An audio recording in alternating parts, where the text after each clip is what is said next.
дуруд бинандагони арҷманд, мухлисон ва алоқамандони футбол. гузариши мустақими мо аз варзишгоҳи марказии шаҳри Ҳисор оғоз мешавад ва имрӯз қарор аст ки дар ин варзишгоҳ бозии байни дастаҳои Барқчӣ ва Эсхата баргузор гардад ва ёдовар мешавем ки ин рақобат бозии даври даҳум аст дар доираи рақобатҳои лигаи олии мамлакат.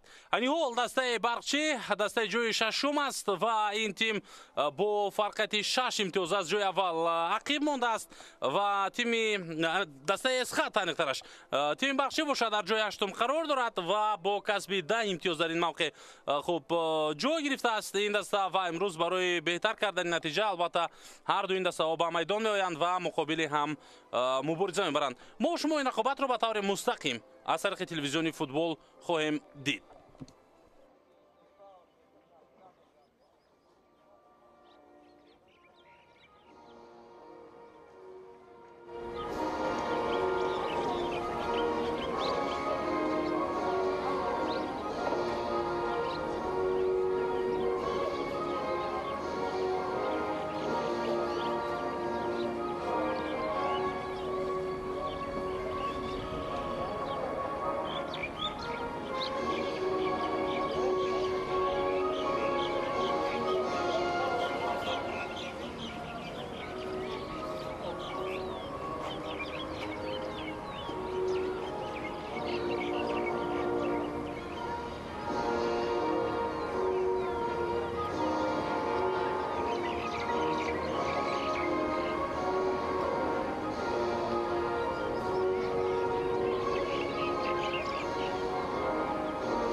қабл аз баргузории бозии дастаҳои Барқчӣ ва Эсхата суруди миллиам садо дод ва акнун мо таваҷҷӯҳ мекунем ба рафти ин бозие ки пас аз чанд лаҳзаи дигар оғоз хоҳад гашт. ёдовар мешавем ки айни ҳол гармии ҳаво дар шаҳри Ҳисор 30 дараҷаро ташкил медиҳад ва албатта чун хуб ғуруб наздик аст дигар гармии чандон зиёде эҳсос намешавад. дар ин гуна вазъи ҳаво фикр мекунам бозӣ кардан бисёр мусоид ҳам ҳаст байни ин ду даста. ҳоло дувари марказ Саидҷон Зайниддинов дар ҳамин вазъият муайян кард ки бояд кадом даста аз кадом тараф бозӣ кунад ва кадом даста аввалин шуда бозиро шурӯъ кунад. ёдовар мешавем ки дар баробари Саидҷон Зайниддинов ёварони ӯ аз ду канор Ҷурабек Содиқов ва Исломҷон Холиқов ҳастанд. довари чаҳорум Абдулло Давлатов аст ва имрӯз албатта дар ҳуҷраи вар хуб Зуҳар Хуҷаназарова ва ҳамчунин Фарҳод Куралов кор хоҳанд кард. Абубакр Маҳмадов бошад довари ҳуҷраи вар албатта дар пахш кардани наворҳои такрорӣ ҳаст дар ҳамин рақобат. ва хуб нозири доварон Рустам Абдуллоев аст, комиссари бозӣ Қаноатшоҳ Орзуев. ҳайати дастаи Барқчиро коргардон чанд лаҳза пештар аз ин барои мо пешниҳод кард ва ҳайати дастаи Эсхатаро ҳам дидем. албатта хуб дар ҳар ду ҳайат қариб ки мушкили кадри ҷиддие ба назар намерасад ба ҷуз аз чанд ҳолатҳои то ҷои оддӣ ва хуб дар рафти бозӣ боз ҳам дар ин маврид мо хоҳем гуфт. ҳайати дастаи хуб Барқчӣ нисбат ба Эсхата андак ҷавонтар ҳам ҳаст ва инҷо бозингароне ҳастанд ки албатта таҷрибаи камтар доранд вале нерӯву хоҳиши зиёд барои пирӯзӣ ба даст овардан. ҳамин чиз рафти бозиҳои дастаи Барқчиро ҷолибтару зебутар мекунад. дар баробари ин дастаи Эсхата албатта имсол ҳоло маҳз ҳамон дастае аст дар лигаи олӣ ки як қатор аз бозингарони худро ҷавоб дод ва ба ҳайат бозингарони дигарро ҷалб кард ва با در نظر داشتین البته حالا در جدول یکی از اساهای خوب به حساب می‌رود. در میان جدول این تیم در 10 بازی اول توانست که موقع خود رو نگاه دارد. همه چیزا مونده است برای شروع رقابت، فقط صدای اشتکی خوب سیاجون زلیدینوف نمیرسد و ما انتظار هستیم که کی داور مرکز صدای اشتکی خود رو بلند خواهد کرد. بله، صدای اشتکی داور مرکز نیز بلند شد و رقابت بین دسته‌های برقچی و اسخط آغاز گردید. اکنون ما امکان داریم که پورا با هیئت‌های دسته شناس شویم و شروع میکنیم از هیئت دسته اسخط. داور مرکز چی رو دید، چی رو احساس کرد که حالا رفتی بازی رو در آغاز لکای من میکند؟ انتظار میشویم. یکی از بازیگران دسته اسخط در زمین خوب است. حالا همگی 30 ثانیه از آغاز رقابت پشت سر شدیم. بختیار ظریف فضل دوستانی عزیز با او چی شد؟ کی با او خبر رسوند؟ کی او رو از پا افتوند؟ دفاعگری دسته برقچی مگر؟ و شاید در اوجه ور سنجش این حالت حالا ادامه داشته باشد. ما توجه میکنیم با هیئت‌های دسته ها و شروع میکنیم از دسته برقچی. انتظار میشویم خلاصه اخیر داوران رو. رقم 27 کوای گودسون تحت شماره 9 مهران مدامینوف، رقم 6 کمال محمد، رقم 24 مهربان غفارزاده، رقم 2 سید اسرویل سیدف، تحت رقم 14 موسی قهارف بازی ادامه می‌یابد. اکنون رقم 8 جویدون خوشوقتов، رقم 49 فریمپونگ بواتنگ، رقم 17 مهربان حمیدов، 10 عزیزبек دلیف و رقم 11 اسانت فردریک. سرمربی این دسته الفبک بیراموف است. هیئت دسته اسخط. خب رقم 12 عزت الله ترسونوف، تحت رقم 2 صاحب جان حکیموف، رقم 29 سرداربک خورسندوف، رقم 21 زورجان ترسونوف، تحت شماره 4 عبدالرحمن اوزاقوف، رقم 18 دیوربک شوقیف، رقم 17 ابراهیم شونخونوف، رقم 6 عبدالصمد صمدوف، رقم 81 عبدالمنان حجی عبدالمنان، البته تحت رقم 7 سنجر ریسخی بویف و رقم 11 بختیار ظریفوف. شهرت عمرف سرمربی دسته اسخط است. حالا حمله اسخط را میبینیم. موقع برای اجرای ضربه، پاس به مرکز و توپ از پهلوی دروازه گذشت. افساید هم به قید گرفته می شود در همین وضعیت. البته عبدالصمد صمدوف در حالت افساید قرار داشت، هرچند بعداً کوشش کرد که به توپ نرسد. والا صحنه تکرار رو میبینیم. بختیار ظریفوف هم با احتمال زیاد در حالت افساید بود در آغاز همین هجوم. و خوب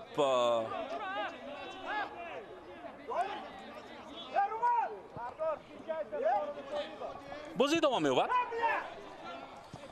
بازم اشتباه از طرف فوتبال بازون برقچی. دلیف پس به کنار. با یک بازیگزاری خوب بازیگران برقچی میتوانند به هجوم بروند. عزیزبک دلیف هرچند اینجا کوشش کرد اما از دفاعگری رقیب گذشته نتوانست و موقع را از دست داد بازیگری دسته برقچی. ما اکنون هجوم دسته برقچی دوباره از مرکز میدان آغاز خواهد گشت. کمال محمد ارسال طولانی او به خط هجوم و توپ در دست دروازه‌بان اسخط قرار دارد. دسته برقچی در دور گذشته بر مقابل تیم استراوشان بازی کرد. البته باید بگیم که حالا بازی دسته برقچی در 4-5 بازی اخیر خیلی مشکل و بی‌قرار برای این دسته پشت سر گشته ایستادند. اول خصوص از بازی بر مقابل استقلال این بی‌قراری برای دسته برقچی شروع گردید وقتی که این تیم مقابل استقلال در دور ششم بازی میکرد. اونجا با حساب 0-1 شکست خورد و بعد از اون با خوجان و با بخش مساوی بازی کرد در دو بازی بسیار مشکل در سفر و خیلی زیبا. بعد از این باز دو باختی پیهمی دیگر داشت و آخرین بازی بر مقابل استراوشان بود که اونجا از استراوشان با حساب 2-0 شکست خورد. این دسته در شهر استراوشان. ولی پیشتر از این در همین ورزشگاه بر مقابل روشن کلوب بازی کرده بود و دسته برقچی مقابل روشن کلوب هم شکست خورد با حساب 1-2. حالا با هجوم میگذارد دسته برقچی.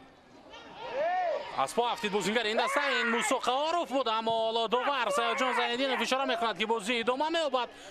قاعده بازی اونجا ویران نگردیده است.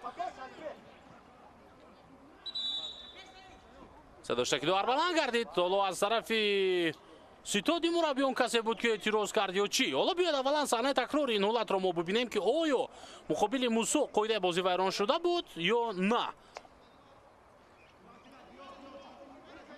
برحال داور مرکز بازم اشاره میکند که انتظار شوند فوتبال بازان. شاید که اونجا ما صدای سرمربی دسته برقچی را شنیدیم که داد و فریاد و اعتراض میکرد. بله هیچ چیز نبوده است. اکنون بازی ادامه خواهد یافت.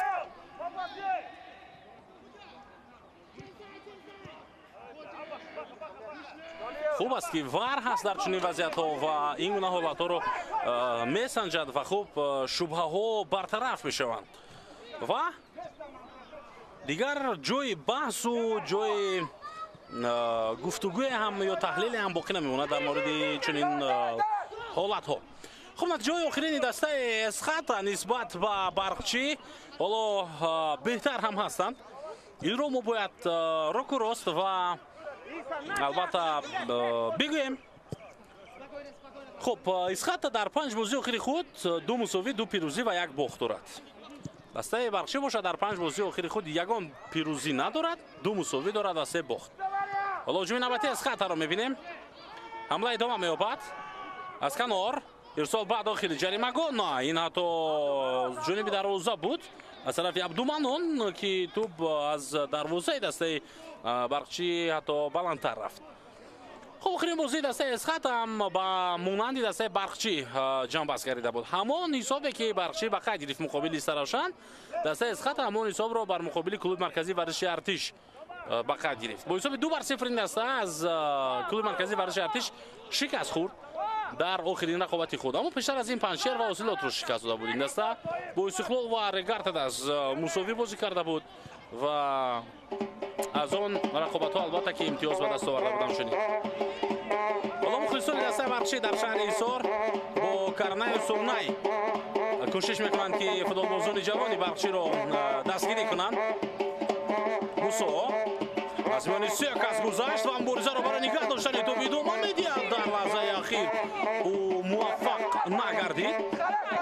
مبارزه عزیزبک دلیه.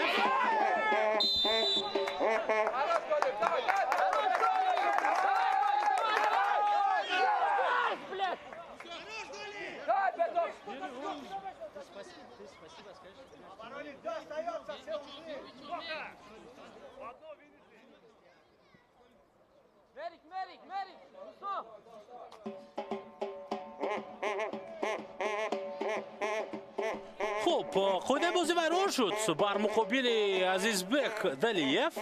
ببینید تورسونوف مقابل قاعده بازی را ویران کرد و وضعیت استانداردی امکانیتی بسیار خوب برای فوتبال بازان دسته برقچی اکنون به میان آمد و این میتواند یک فرصت بسیار خوب باشد.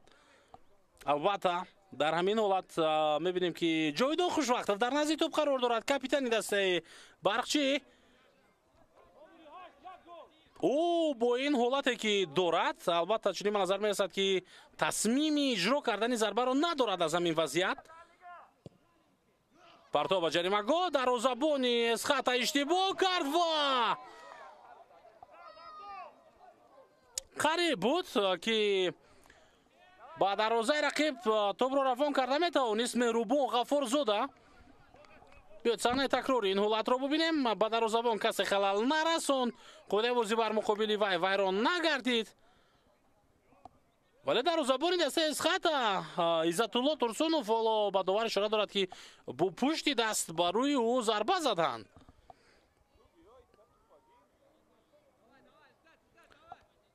هم داوری مرکز هم داوری کناری هر دو این حالت رو خوب مشاهده کردند و میدونند که اونجا قاعده بازی ویران نشده است. به هر حال ما صحنه تکرار رو میبینیم.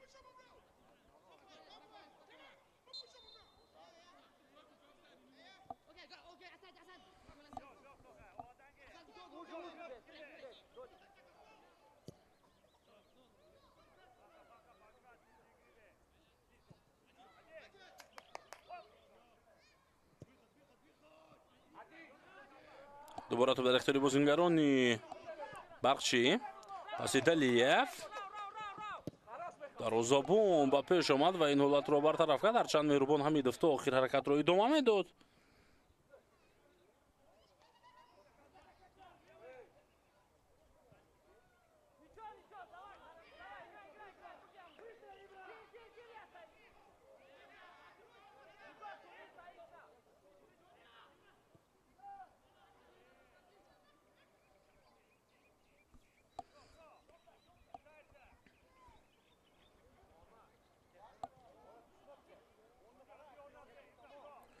تو در اختیار بازیگران بخشی. در این حالت می‌بینیم که برای بواتنگ فشار آوردن، اما توپ رو در اختیار خود نگه داشته توانست در همان لحظه. حمله نوبتی دست اسخاتا از مرکز میدان آغاز می‌شود.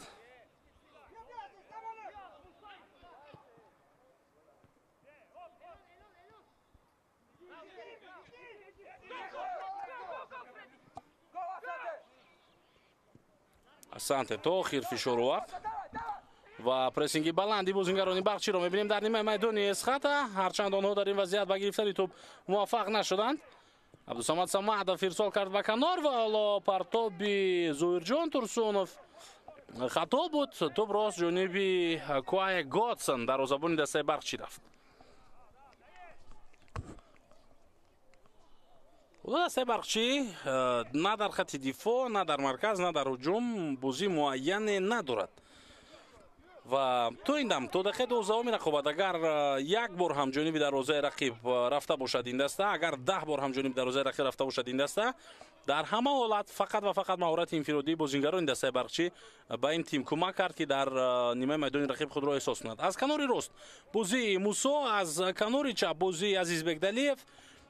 چون این دو نفر مهارت انفرادیشان نسبت به دیگران بهتر است و آنها به خود باور میکنند وقتی که دو کس حتی در پیش آنها قرار میگیرد. همین چیز باعث شد که آنها در 2 یا 3 حالت در همین 10 دقیقه اول توپ رو به نیمه میدان اسخات حتی نزدیک به جریمه‌گاه اسخات برند. دیگر حالا بازی معینی دسته بخشی رو ما چندان زیاد احساس نمیکنیم در آغاز رقابت. ولی از طرف دیگر اگر بگیریم 10-15 دقیقه آغازی اکثر بازی ها همین گونه پشتی سر می شود است و از یک طرف احتیاط میکنند، از یک طرف بازی رقیب رو می آموزند، رسول نوبتی با جریمه‌گاه و تو در رأس دروازه موسم قرار دارد. خلاصه بازی یک دیگر رو می آموزند تو اینکه در ادامه همان رقابت وابسته به بازی، وابسته به موقع گیری فوتبال بازون حریف خب مبارزه برند.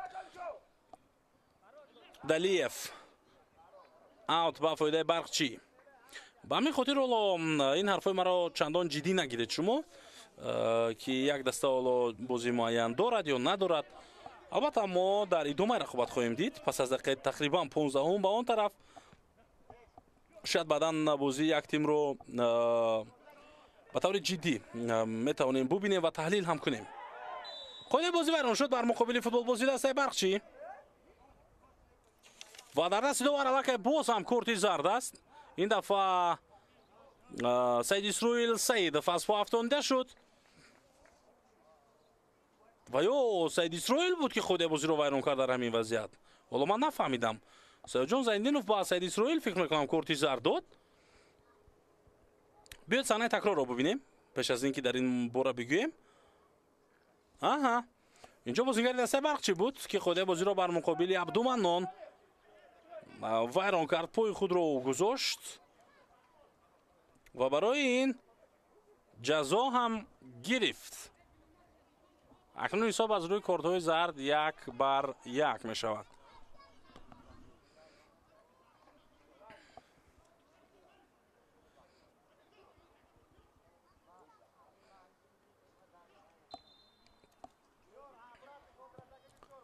پرتاب به داخل جریمه‌گاه.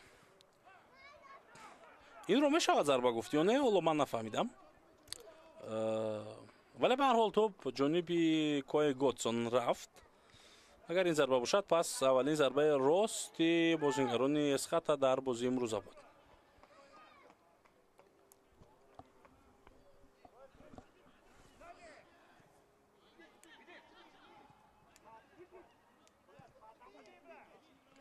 از مرکز میدان هجوم نوبتی دست اسخاتا میتواند آغاز شود.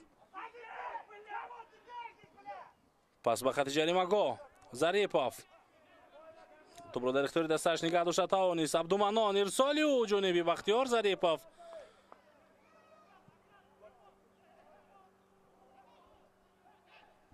دوباره توپ را به اختیار دستش برمیگرداند تورسونوف در همین حالت. پس به عقب عبدالصمد صمدов ضربه با پای چپ بعد از پاس عبدالصمد و ضربه زده‌ای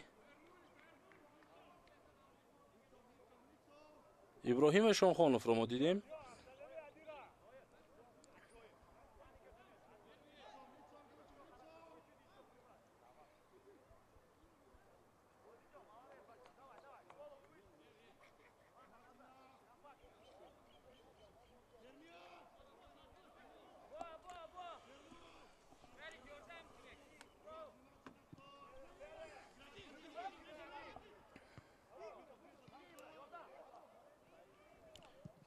کوه گودسون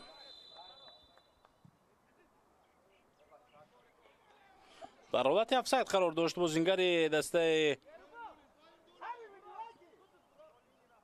اسخاتا حالا ما این رو در صحنه تکرار هم دیدیم. سنجر ریسخیبویف بود در همون لحظه.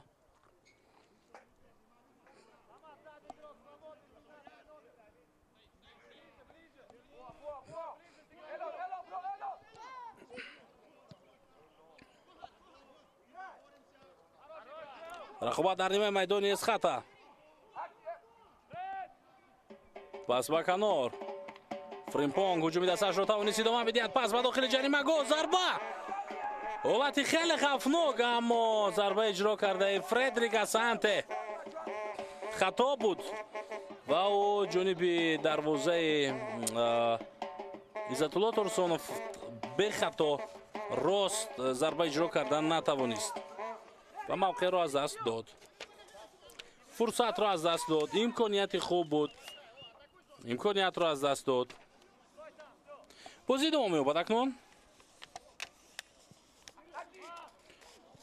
بازم تو بازیگرانی بخشی قرار دارند. دلیف موقع خوب برای اجرای ضربه است. دلیف یک نفر را از پیش خود دور کرد. ضربه در اجرای او و این بار ضربه زده او را صاحب جان حکیموف برمیگرداند.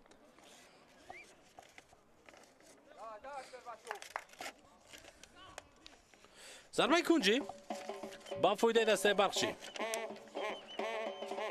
صحنه تکرار رو میبینیم. این کاپیتان بود بله صاحب جان حکیموف که برگرداند. در همین وضعیت ضربه زده بازیگر بخشی رو ضربه نوبتی با سر در زبان اسخاتا اندک به پیش میآید و این حالت رو برطرف میکند. باز یک ضربه دیگر جاویدان خوشوقتوف راست جانبی دروازه عزتالله تورسونوف ضربه اجرا کرد اما عزتالله تورسونوف هرچند براش مشکل بود اما به هر حال توانست که این ضربه رو برگرداند.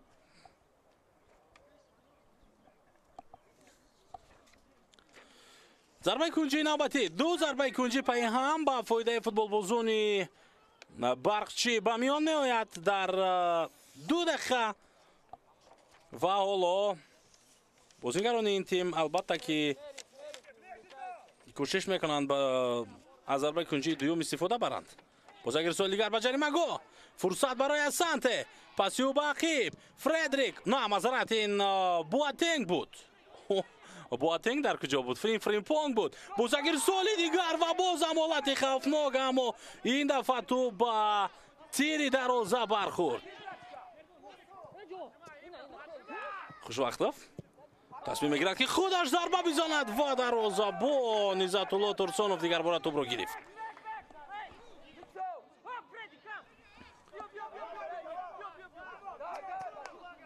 ارسال‌های خوفناک، ضربه‌های دقیق و با سرعت و تیز در اجرای فوتبال بازون برقچی خیلی زیاد شد. تا 2 دقیقه اخیر اما هنوز دروازه دسته اسخاتا خوب حفظ می شود از جانب عزتالله تورسونوف و این دروازه‌بان هنوز اجازه نمیدهد که رقیب به دروازه او گل بزند.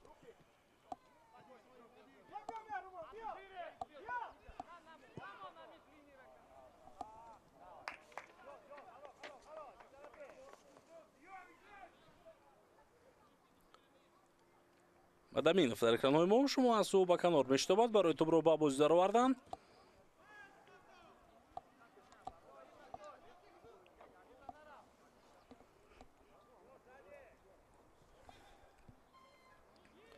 аз канори рост дастаи Бахшӣ дубора ба ҳамла хоҳад рафт. пас ба Далиев.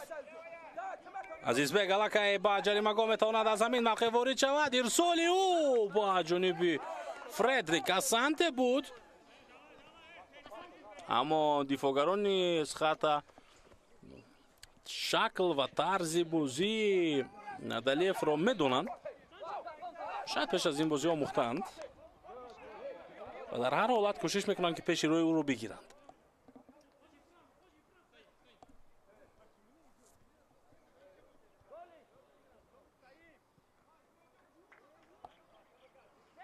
воқеан пас аз дақиқаи 15 бозӣ дастаи Бахшӣ тағйир ёфт ва ин даста бештар ба ҳуҷум гузашт. қоидаи бозӣ вайрон мешавад.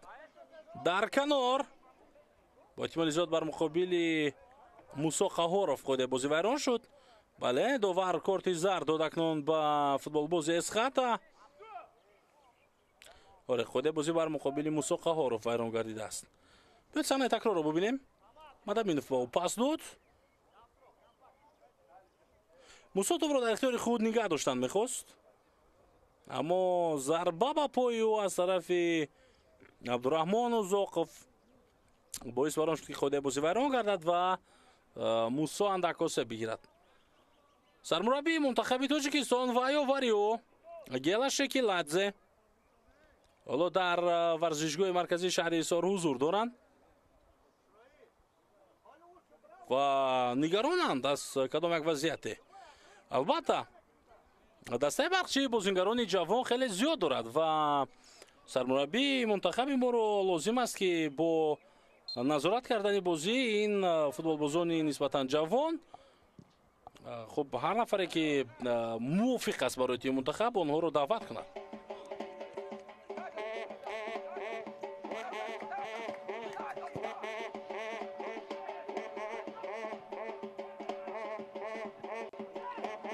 ба ҳуҷум мегузарад дастаи Эсхата. Абдуманон пас ё ба дохили ҷаримагоҳ. фурсат барои идома додани ҳуҷум ҳаст. Зарипов партоби бисёр ҳам баланд, ҳолати хавфнок нест ва тӯб акнун комилан аз майдон берун карда мешавад аз ҷониби бозингари шумораи 2 Саид Исроил Саидов.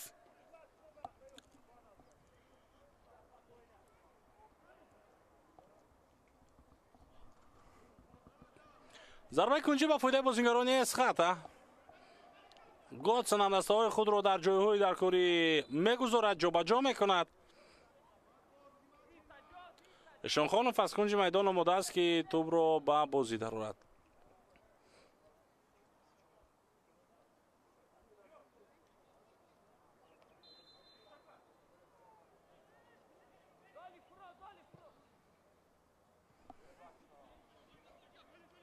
Далиев якдигарро нафаҳмиданд бозингарони дастаи Бахшӣ. иштибоҳ кард Азизбек дар иҷрои пас. Санҷар Исхибоев паси навбатии ӯ ҳам бартараф шуд ва аут ба фоидаи Эсхата.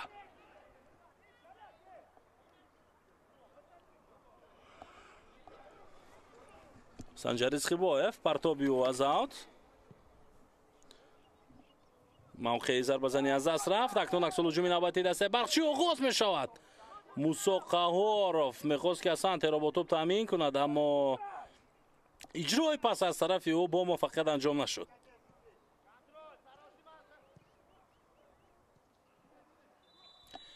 қоидавайронкунии навбатӣ дар нимаи майдони дастаи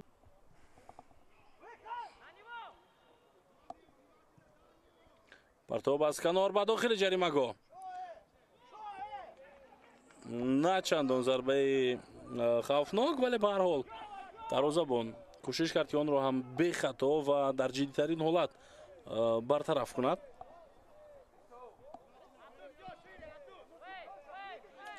зарбаи Коай Готсон.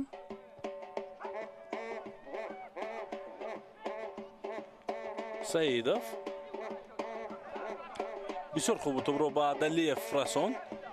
حالا عزیزبک دلیف میخواد هجوم دستش رو ادامه بدهد. جاویدان خوشوقتов مسئولی سعید اسرائیل با داخل جریمه‌گاه.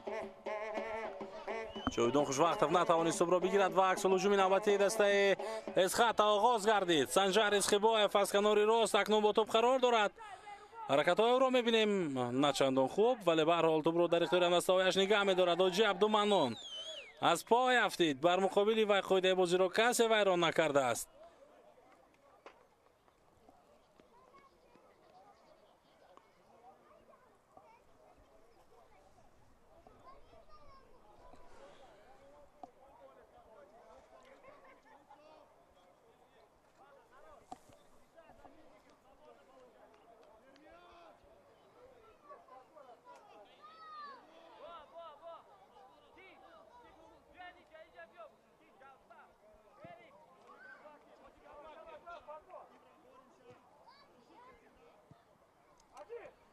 از کنار راست هجوم نوبتی دسته برقچی آغاز می‌گردد. قهارov توپ را در اختیار خود نگه داشت، ولی قاعده بازی اونجا در حقیقت ویران شد بر مقابلی او. ضربه از مسافت دور جانب دروازه اسخات. فرینپونگ بواتنگ ضربه زد.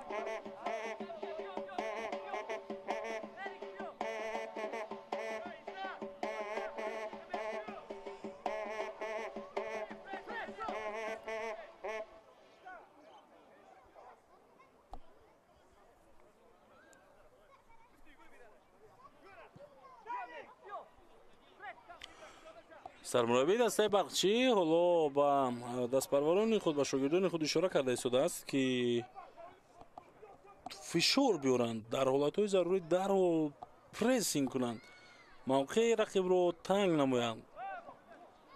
قهارov در حمله دسته برقچی را او حالا نگه می‌دارد.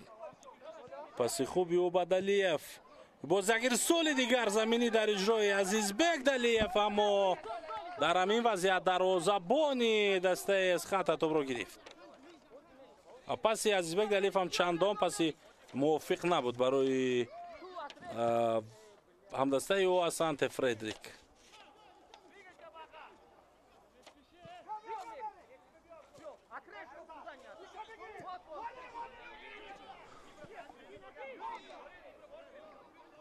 از طریق مرکز هجوم نوبتی اسخات آغاز می شود. حالا ریسخیبایف با توپ، پس او به کنار تورسونوف.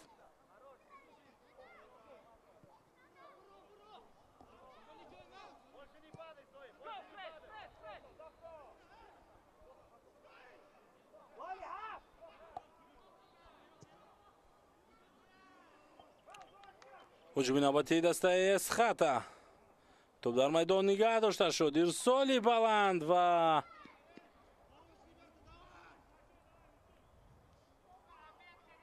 اینجا توپ از بالای دروازه برقچی گذشت. عزیزبک دلیف در کنار ما و شما است. این موزینگر حالا یگانه نفر از خط هجومی تیم برقچی که در برابر اینکه گاه خودش ضربه میزند، همچنین تصمیم میگیرد که پاس بدهد و حمله‌گر مرکزی رو که تو این دم البته سانت فردریک همچنین حمله‌گر مرکزی بازی کرده شده است با تو برو تامین کند، هرچند حالا تو این دم موفق نیست.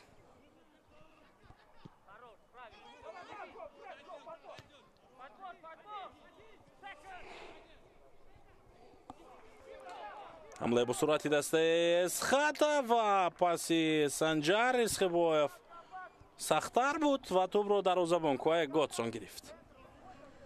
البته پیش از آن که بختیار ظریفов به توپ برسد، دروازه‌بان دسته برقچی توپ رو گرفت.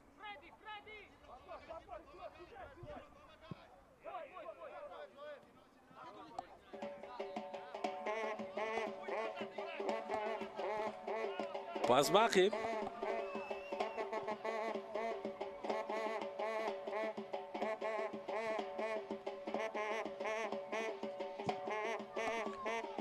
تلاشی بازیگران برقچی ادامه می‌یابد و اینجا قاعده بازی ویران گردید.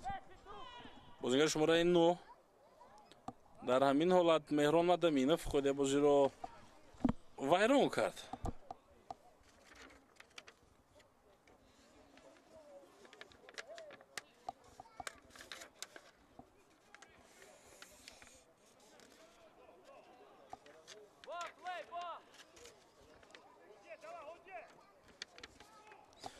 ним соат аз оғози бозӣ дастаҳои Барқчӣ ва Эсхата гузашт. ҳоло дар ин дидор ҳисоб ҳанӯз кушода нашудааст. ҳарчанд чанд ҳамлаҳои хубе ҳам аз тарафи бозингарони Барқчӣ буд дар қисми аввал то ин дам.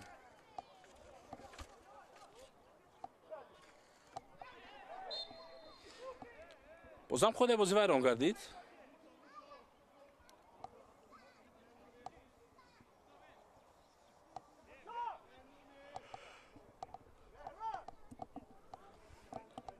бар муқобили Фримпонг Боатенг Санҷар Ризқибоев ходе бозиро вайрон кардааст. Мадаминов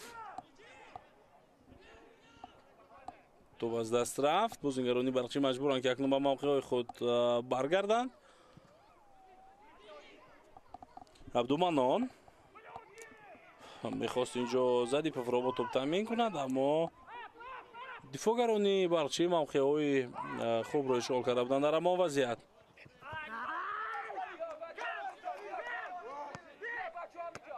то охир мубориза бурд дар ҳамин лаҳза Далиев.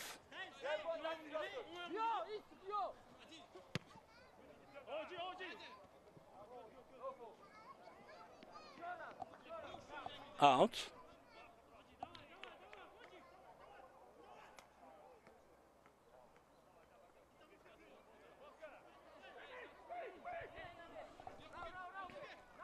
партов аз аут. бозӣ идома меёбад.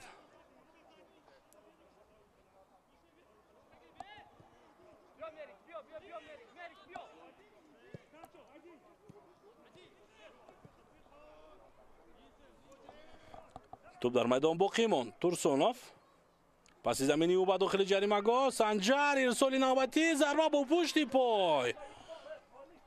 بختیار ظریفوف میخواست کوه گاتسون را فریب بدهد با این حرکت خود، ولی او موفق نگردید. جاویدان خوشوقتوف پاس به کنار. موسی قوارف با توپ قرار دارد. پاسیو باقی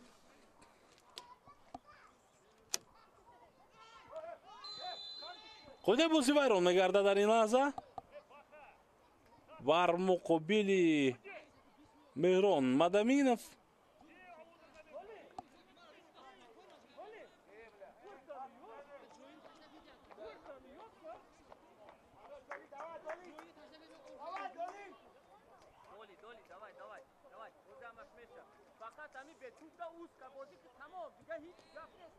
خب صحنه تکرار این وضعیت رو میبینیم حالا که چگونه خود بازی ویران کرده است و اکنون از این وضعیت استانداردی بازیگران دسته برقچی کوشش میکنند که استفاده برند. موسی قوارف ارسالی او به داخل جریمه‌گاه. هم فردریک اسانته هم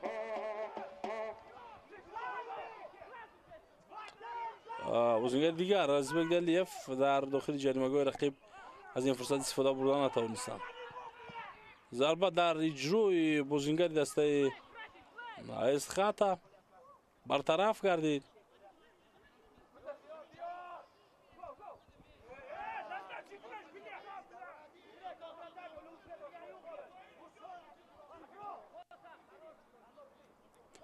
باز یک تلاش دیگری بازیگر رو نیست خطا.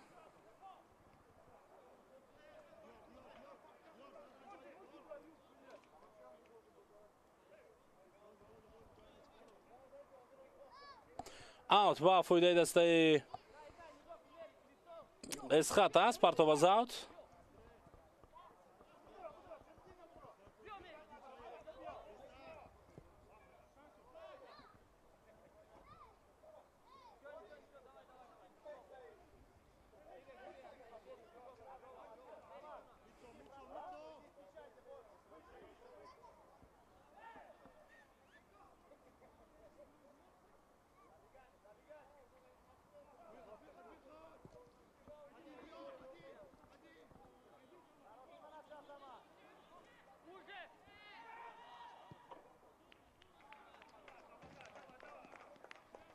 خوب برطرف گردید این وضعیت و به نتیجه به انجام رسید.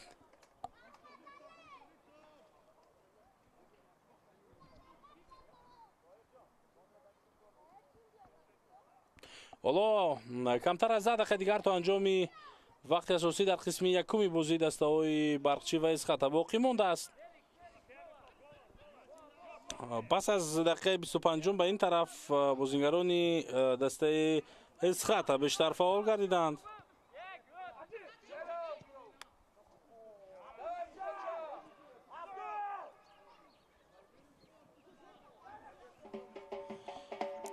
تلاش نوبتی بازیگران برقچی بازم به نتیجه بود. همون که دسته برقچی به هجوم میگذارد. البته نوازنده ها شروع میکنند مخلصان دسته برقچی، ولی هجوم های دسته به نتیجه به انجام میرسند.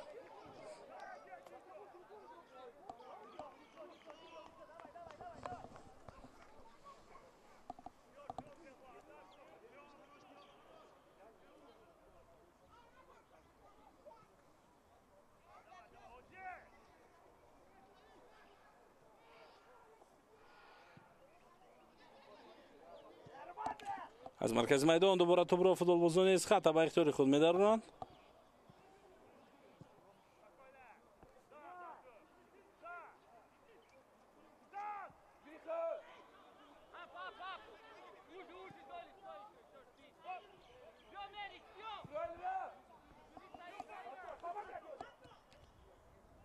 پس به داخل جریمه‌گاه دسته برقچی بود در همین وضعیت، اما ریسخی باید به توپ رسیدن نتوانست و عموما هجوم های اسخاتا مخصوصا در همین گونه حالت از دو کنار اگر وقتی که بازیگران دسته به هجوم گذارند ما میبینیم که چندان دیرفهمی خوب بین بازیگران این دسته دیده نمیشود.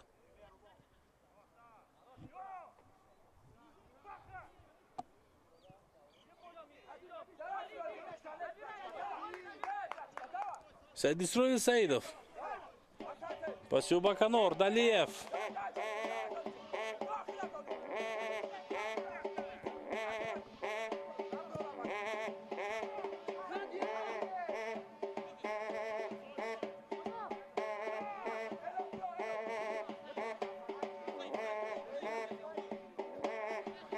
بازیگران دسته برقچی.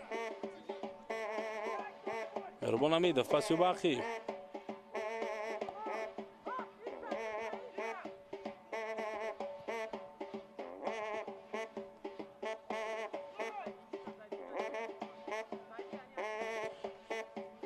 Швартов, пасю به کنار. سعید اسرائیل.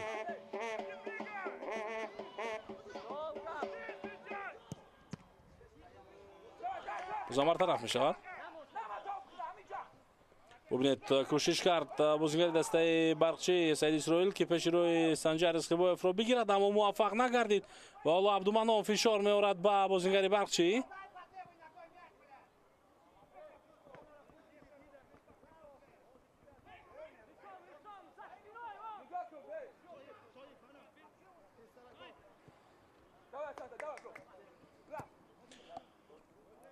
بازی در نیمه میدان دسته اسخاتا حالا ادامه می‌یابد.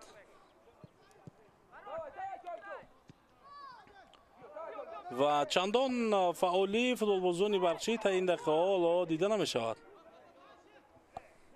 هرچند در عموم از هر دو جانب هم ما قریب که بازی یک خیلی را می‌بینیم.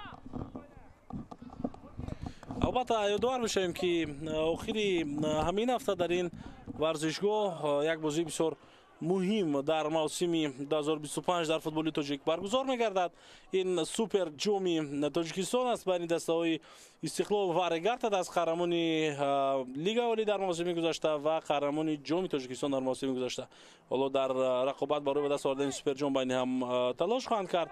روز 25 می در همین ورزشگاه آن دیدار دایر می شود. البته روز 25 می ساعت 19.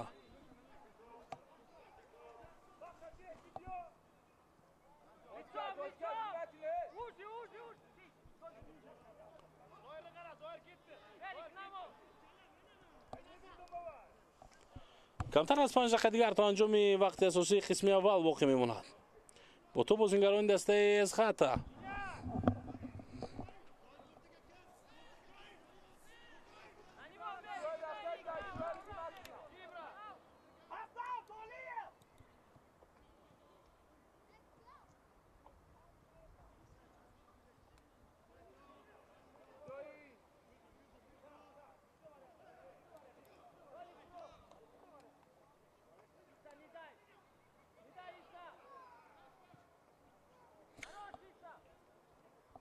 توп аз майдон берун гардид.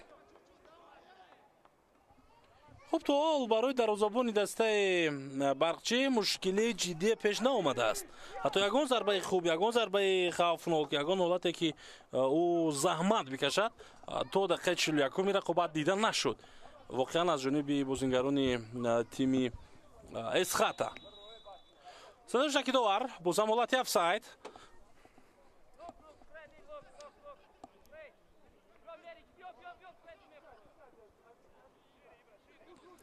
рақобат идома меёбад акнун бо туп суҳибҷон ҳакимов.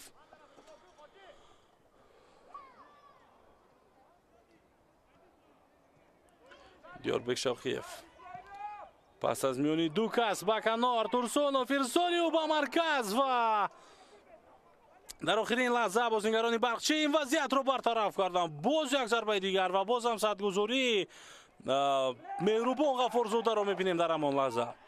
санҷар исхибоев иштибоҳ кард дар иҷрои пас ва бозингарони барқчӣ аз зери фишори эсхата худро раҳо карданд. то дохили ҷаримагоҳи барқчӣ ҳоло роҳро пайдо карданд бозингарони эсхата, вале дар дохили ҷаримагоҳ муҳимтар аз роҳро пайдо кардан ин пайдо кардани ҳамдастаи худ аст ки бозингарони дастаи эсхата ин корро карда натавониста истоданд. вагарна барои онҳо ҳатман имкони задани зарбаҳои хуб ҳам пайдо гардиданаш мумкин буд.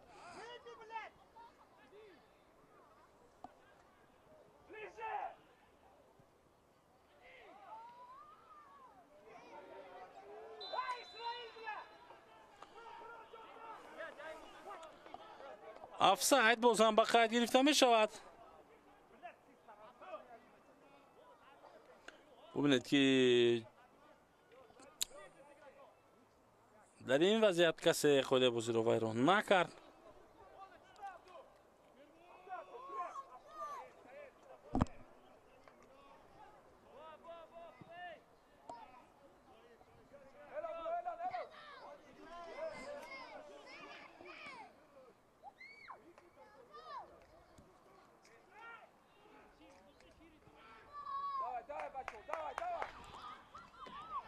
ҳоло то поёни қисми аввал аз миёни дастаҳои барқчӣ ва эсхата кадом як тим метавонад ба задани гол даст ёбад. ҳарчанд аз рӯи бозӣ мо чунин гуфта метавонем ки эсхата бозиаш ҳамин лаҳзаҳо беҳтар аст ва дар дифоъ хуб дар ҳуҷум хубтар бозӣ карда истодааст ва ин аста шояд то анҷом ёфтани қисми аввал ба задани гол даст ёбад. зарбаи санҷар исхибоев бисёр баланд ва дур аз дарвоза.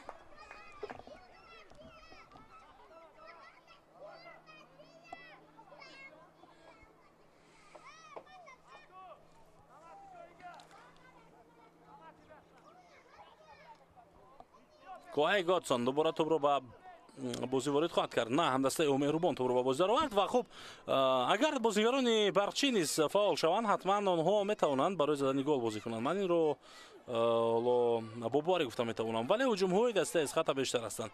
санҷар паси ӯ ба абдуманон имконият зарба тӯб аз паҳлӯи дарвоза гузашт. аз ин дида чӣ беҳтар буд дигар ки бозингарони эсхата қисми аввалро бо бартарӣ ҷамъбаст кунанд, аммо натавонистанд онҳо. ҳоҷӣ абдуманон зарбаи на чандон хуб зад ва ту баъди зарбаи ӯ аз паҳлӯи дарвоза гузашт.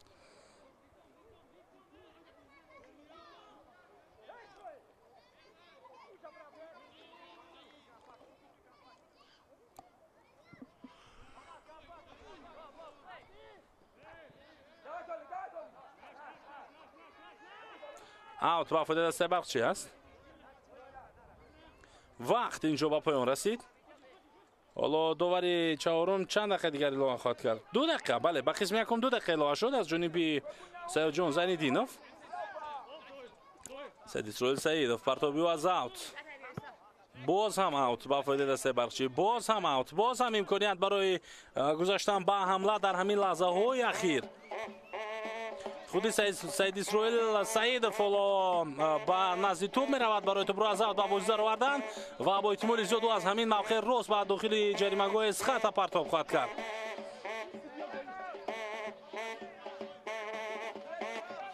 бале,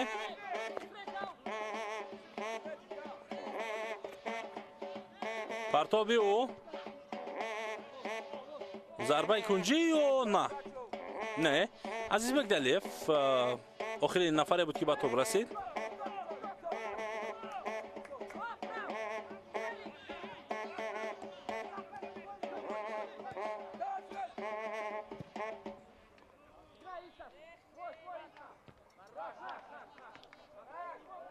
аут ба фоидаи Барқчӣ. тақрибан 1 дақиқа дигар вақт аст. партоб аз аут. асанте пас ё ба Саидов. Далиев паси заминӣ дар иҷро ё ба дохили ҷаримагоҳ ва зарбаи кунҷӣ. 30 сония дигар то анҷоми вақт илова кардаи довар боқӣ мондааст ва футболбозони дастаи Барқчиёло дар пеш барои худ як имконияти дигар доранд бо албатта истифода аз зарбаи кунҷӣ. таваҷҷӯҳ мекунем.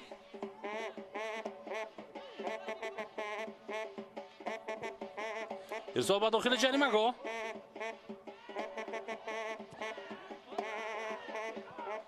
бартараф гардид ин вазъият ва вақт илова кардаи довар ҳам ба поён расид.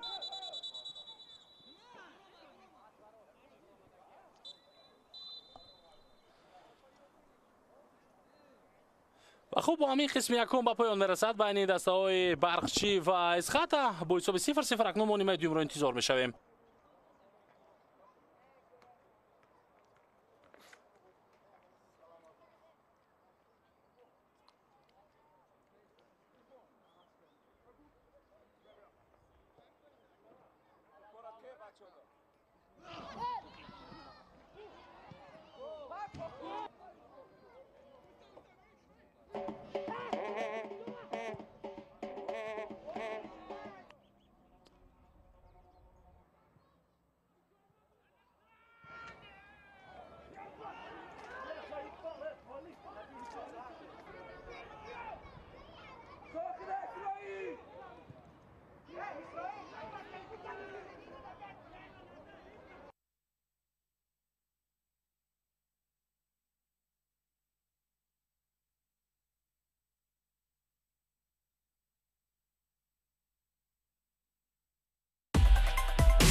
خب بینندگان ارجمند، ما به قسم دومی بازی دسته‌های برقچی و اسخات برمیگردیم. بعد از نیمه اول در این رقابت حساب 0-0 است. یعنی خب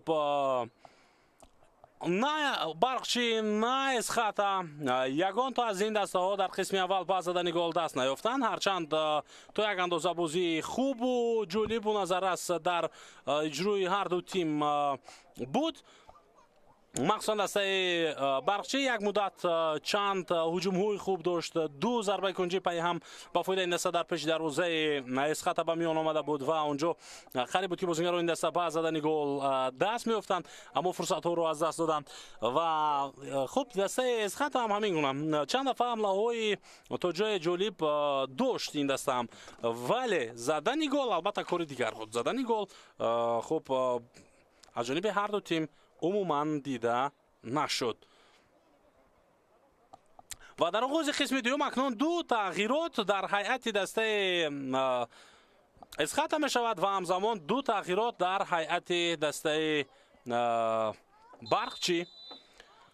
خب صدای شکی داور مرکز بلند شد و نیمه دومی رقابت دسته های برقچی و اسخات آغاز می‌گردد. این البته بازی دوره دهم است بینندگان عزیز و یادآور می‌شویم که در هیئت دسته اسخات حالا بازیگرانی که وصل شدند، بازیگرانی که از هیئت ذخیره و میدان آمدند، اینها هم تحت رقم 14 البته میرجلال قاسموف است و همزمان تحت رقم 23 دلشادجان کریموف. این دو بازیگر با میدان آمدن. اینجا ضربه کنجی است با فایده فوتبال بازون تیم برقچی. ارسال به داخل جریمه گاه و فرصت ضربه زنی اونجا به دست نآوردن بازیگران دسته برقچی. حالا از کنار دوباره کوشش برای اجرا کردن ارسال به داخل جریمه گاه بود که این هم به نتیجه به انجام رسید. عکس العمل دسته اسخات را می‌بینیم. شماره بازیگران اسخات کم نیستند در خط هجوم و با چه انجام می‌یابد این حمله. موقع برای اجرای ضربه نیست و این وضعیت رو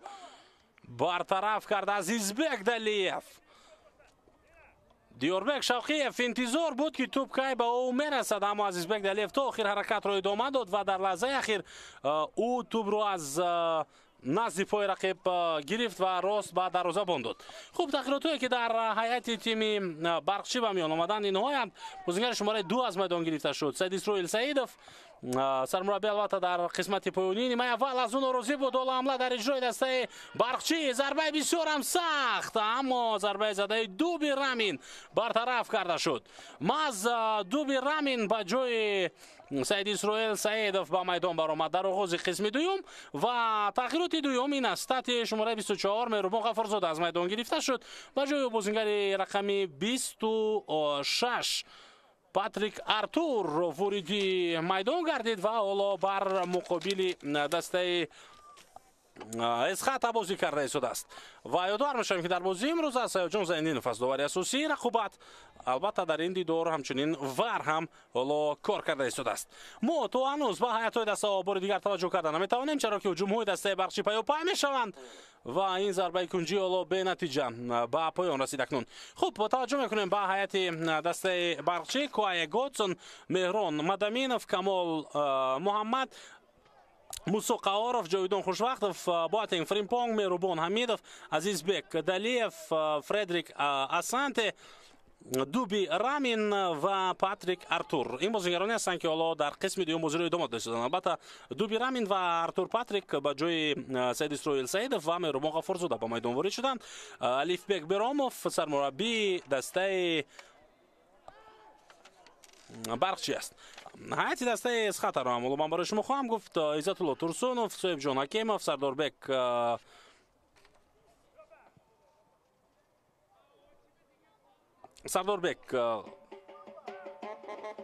خورساندوف و خب همچنین زورجون ترسونوف، عبدالرحمن نزوقوف، دیوربک شوقیف، عبدالصمد صمدوف، حاجی عبدالمنان، سنجر اسخبایف، بختیار ظریفوف و جهانگیر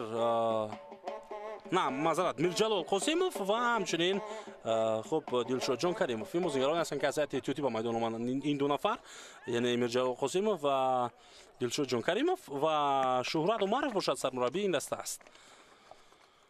خب حالا در نیمه دوم بازی دسته برقچی بهتر به نظر می رسد نسبت به قسم اول، چرا که در نیمه اول این دسته تقریبا 15-20 دقیقه آغاز رقابت خیلی خاموش بود و تلاش کمتری فوتبالبازان این تیم را ما در هجوم می دیدیم.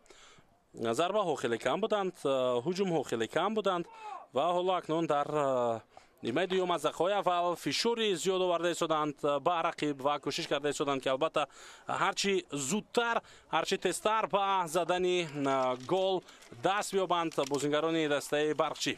و اما در نیمه دوم حالا هجوم ها و بازی تیز و خوبی دسته اسخات عموما به نظر نمی رسد.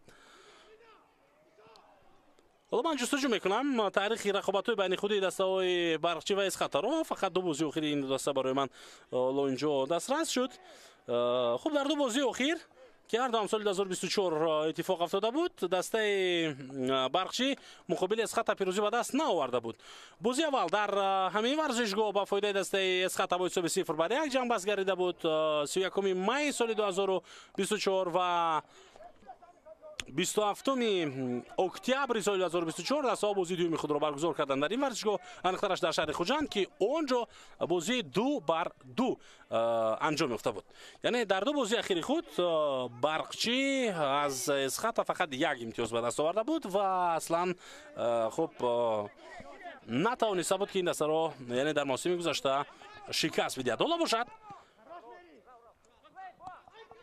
اکنون در این رقابت دسته برقچی طلسم سلسله ناکامی های خود را شکستن میخواهد.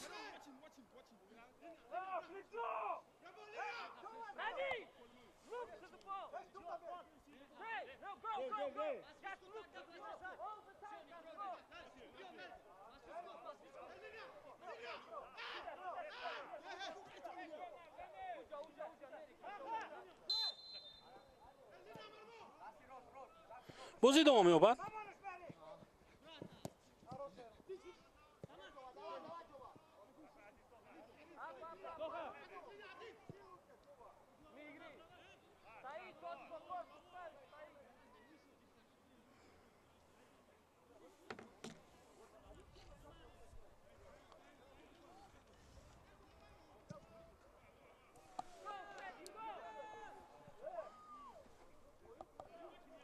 توپ در دست عزت‌الله ترسانوف دروازه‌بان دسته اسخات است.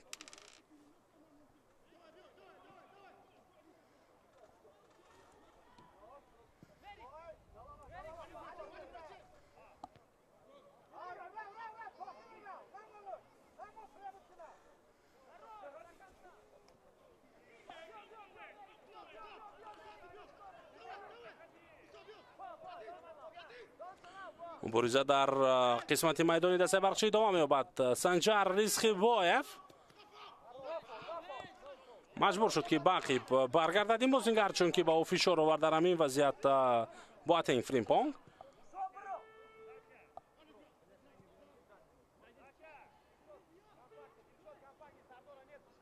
ترسانوف پسیو هجوم نوبتی در اجرای دسته اسخات به نتیجه این حمله به پایان میرسد. اکنون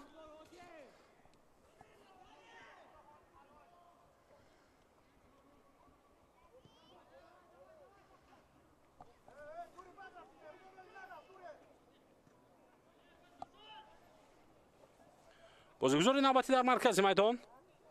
حالا فوتبالبازان دسته برقچی به حمله گذاشتن میخواهند. عزیزبک دلیف پس او از مرکز با خط جریمه گاه امکانیت برای اسانته ضربه در اجرای او با پای چپ اما فردریک اسانته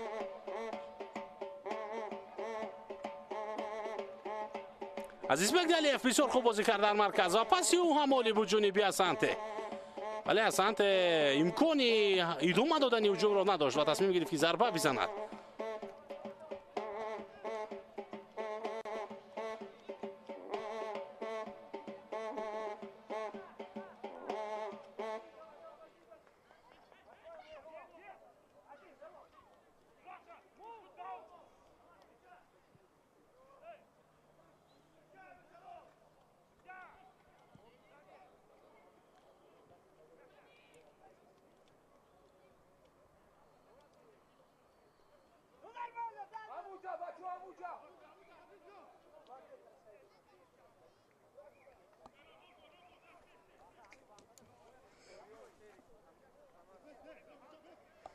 مبارزه در نیمه میدانی دسته اسخاتا باز هم ادامه می‌یابد. پرتاب از اوت.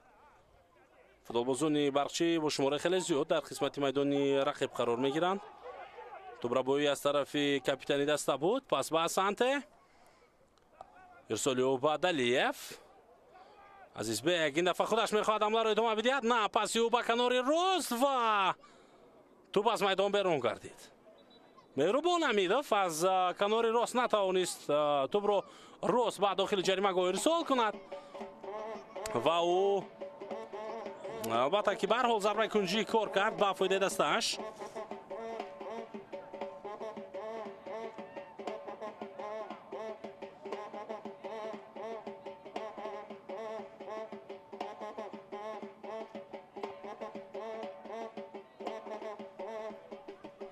ارسال نوبتی به داخل جریمه گاه. جاویدان خوشوقتوف این بار توپ را روان کرد.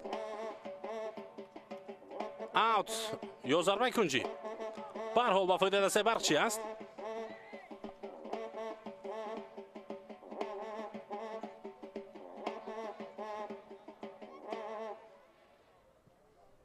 پرتاب به داخل جریمه گاه. امکانیت نوبتی ضربه بود سر و بهترین شانس برای فوتبال بازان برقچی بود، اما این بهترین شانس هم از دست رفت.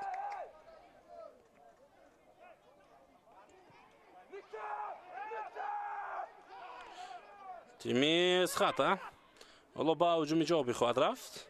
فشارهای بازیگران برقچی در نزد جریمه گاه اسخاتا خیلی زیاد شد. دلشاد پرتابی و به داخل جریمه گاه. موقعیت برای زدن گل اتا تو به ستون دروازه برخورد و این امکانیت از دست رفت، اما در مرکز جریمه گاه دسته برقچی یکی از بازیگران از پای افتیده است و رقابت در نیمه میدانی برقچی همان ادامه می‌یابد. یک ضربه دیگر از مسافت خیلی هم دور در اجرای عبدالصمد صمدوف بود و بیاید ببینیم که کدام بازیگر از 3 نفر که در داخل جریمه گاه از پا افتیده است هنوز برای ما این معلوم نیست و صحنه تکرار رو هم با هم می‌بینیم که آیا کوای گاتسون خود بازی رو ویران کرد و یا نه، آیا چه حالت دیگری بود.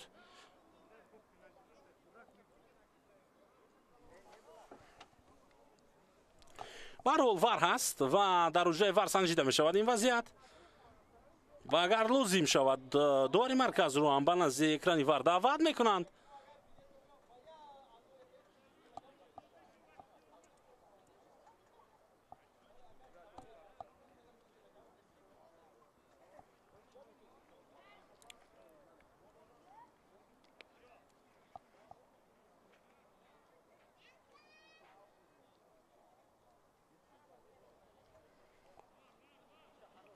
سیاجان زنیدین فالو با حجره ور به علاقه می براید. باید ما از نزدیکتر اکنون صحنه تکرار رو میبینیم که حاجی عبدالمنان چه حالت داشت. اینجا خود ویران کنی نیست از نگاه من، ولی نگاه من مهم نیست، نگاه داور مرکز اینجا مهم است.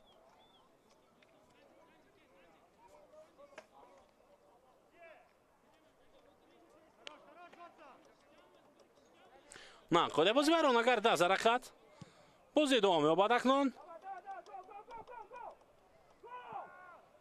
اسانته مبارزه میبرد و از پای افتید و بازی ادامه می‌یابد. داور اشاره میکند که بازیگر که از میدان بیرون گردیده بود با میدان برگردد. ضربه تیرور اما دورتر از دروازه اسخاتا. این بار دروازه‌بان اسخاتا عزت‌الله ترسونوف آسیب گرفته است. فریمپونگ باتنگ ضربه زد بیرون از جریمه گاه.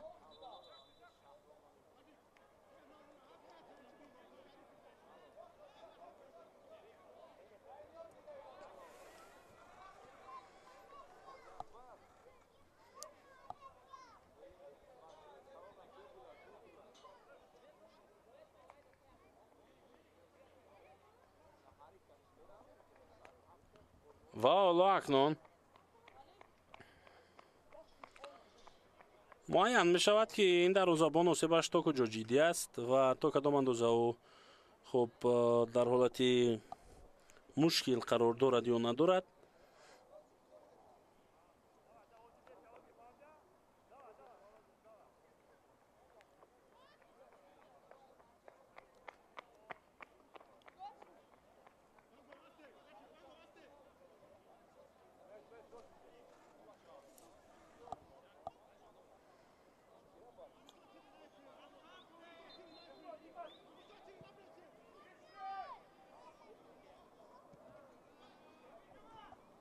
بازی دوم می‌آمد اکنون.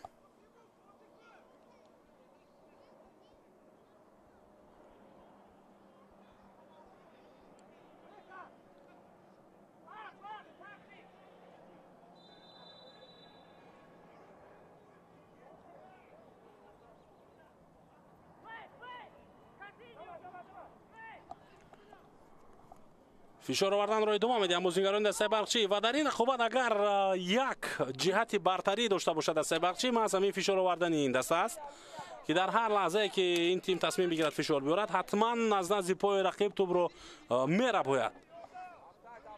مدامینوف توپ رو در اختیار خود نگه داشت. نو بسته از اینکه اونجا حالت افساید به میان اومد.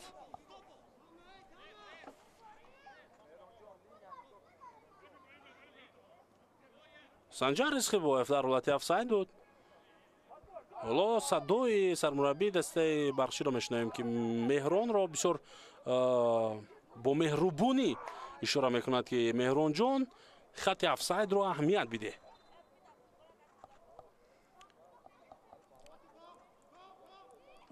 اوت با فایده برقچی. کمتر از نیم ساعت دیگر تا انجام بازی دسته های برقچی و اسخط باقی مانده است.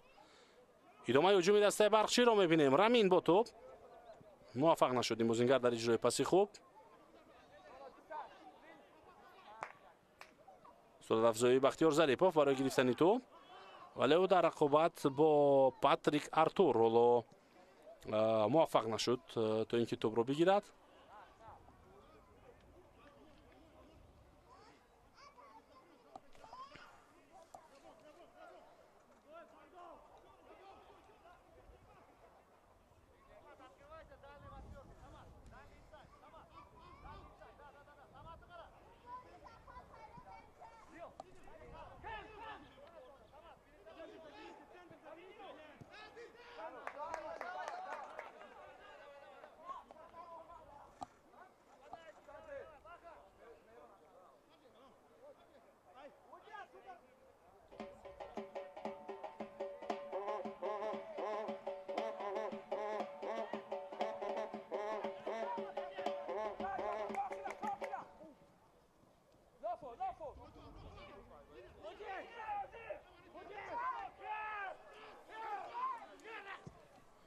ضربه نوبتی از مسافه بسیار هم دور جانبی دروازه کوه گوتسان.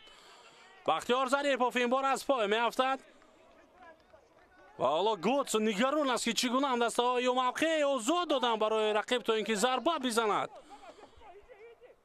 بسیار ضربه خوب و نشان رس بود ولی دروازه‌بان برقچی نیز موقع خود رو ترک نکرد و برگرداند در همین وضعیت ضربه رقیب رو.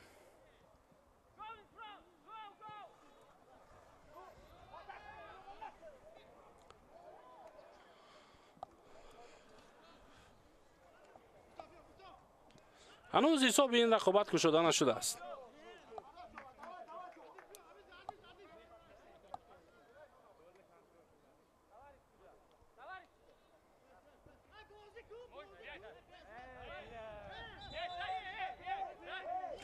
اکنون فهمی اینجا با میان می آید و داوری مرکز کوشش میکند که مچی رو زیاد نظارت داشته باشد. اجازه داد که اکنون دوباره توپ از اوت به بازی در آورده شود.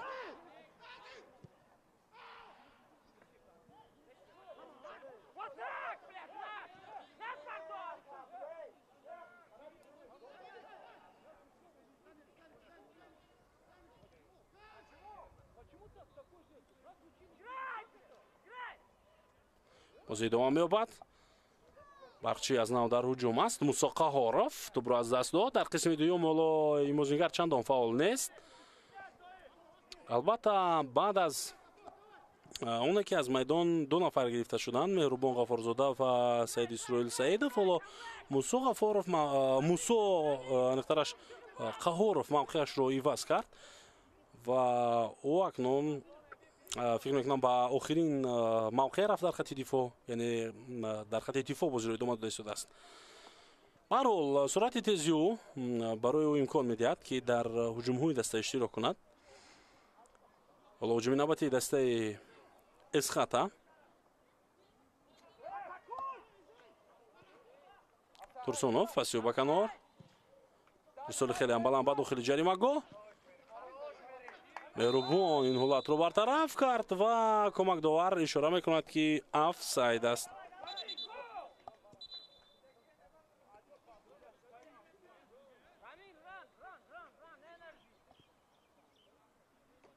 فوتبالبازان برقچی را ما نمیدونم صدای کدام از آنها بود ولی شنیدیم که کوشش کرده شده است با زبان انگلیسی صحبت کند و با دو بیرامین اشاره کرده شده است که تو حالا قوی زیاد داری و باید بدوی. خب مهم این است که فکر خود رو و حرف خود رو آنچه رو که میخواست با همدسته خود رسون.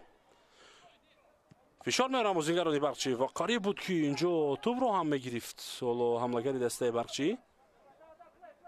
از احتیاطی از خط دو نفر آماده شدن برای به میدان برآمدن.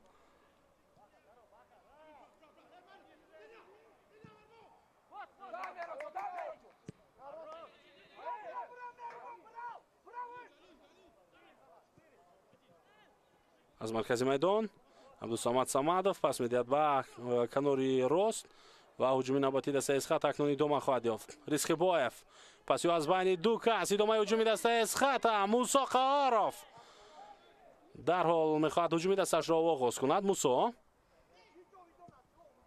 ارسال بلندی و سرعت افزای خب رامین اوت و فایده برقچی. اینجا تغییرات ها انجام داده میشوند. اکنون بیاید صحنه تکرار رو ببینیم. بازیگری دسته اسخات انتظار بود که کی رقیب پای خود را حرکت میدهد تا اینکه از پا بیفتد. خب از میدان بازیگر شماره 81 اوجی عبدالمنان گرفته شد و به جای او تحت رقمی 20 به میدان آمد حیدرشاه خدای دودوف.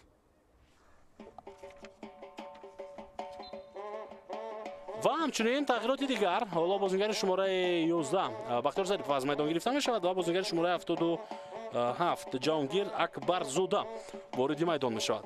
البته حیدرشاه خدای دودوف این بازیگر خیلی هم جوان است در حیات دسته اسخات. ارسال به داخل جریمه گو و اندک برطرف شد این وضعیت. حالا بازیگران اسخات کوشش میکنند که از زیر فشار بیرون شوند. بسیار بازی زیبا در نیمه میدانی دسته اسخات و سنجر ریسخیبویف اشتباه کرد و فکر کرد که الک حیدرشاه در پشت او است و میتواند به تو برسد اما نه. خب درباره حیدرشاه خدای دودوف من بالاتر اشاره کردم. او ما زمان بازیگری است که چند ماه پیشتر در بیشتر از یک ماه البته گذشته الکی در جام آسیا بین جوانان تو 17 ساله در هیئت منتخب تاجیکستان بازی کرد و البته که راحت جام جهان رو هم به دست آوردند نورسانی تا 17 ساله. ما البته حیدرشاه یکی از بازیگران محض همان هیئت همان دسته بود که زیر راهبری مارکو راجینی بازی میکرد و اینجا ریسخیبویف از پای افتید بعد از همین برخورد.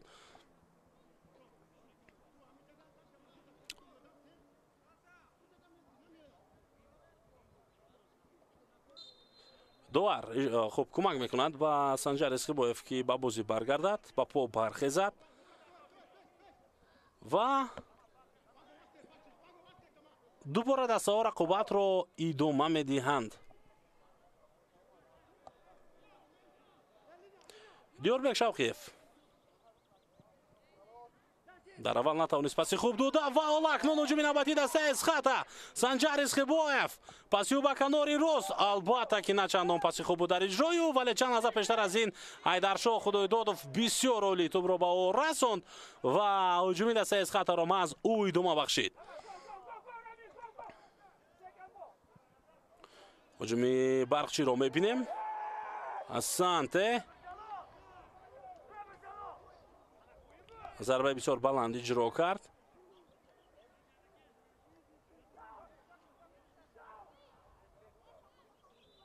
صحنه تکرار رو میبینیم. در همان وضعیت عبدالصمد صمدов از پای افتید و شاید بعد از اینکه ضربه رو اجرا کرد از سانته نخست پای فوتبال بازی اسخات را زیر کرد. شاید ببینید سیاجون زندینوف با قطعیت با او میفهماند که آرام باشد و احتیاط کند وقتی بازی کردن. پیش از همه سلامتی هر یک فوتبال باز مهم است در میدان.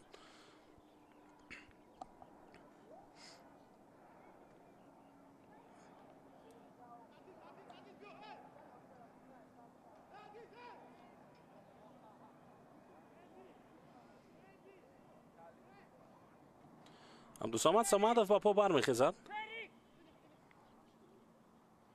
و بازی دوم خواهد یافت اکنون.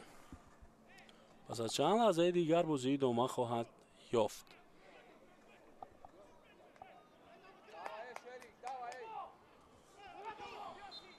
حالا از احتیاطی دسته ها بازم بازیگر را نموده میشوند برای به میدان برآمدن.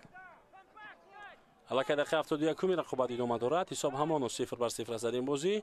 فکر میکنم هر دسته که با زدن گل اکنون دست یابد از این جا به بعد، یعنی از دقیقه 72 به بعد، حتی میتوانند با همان فرقیت یک توپ به غلبه برسد.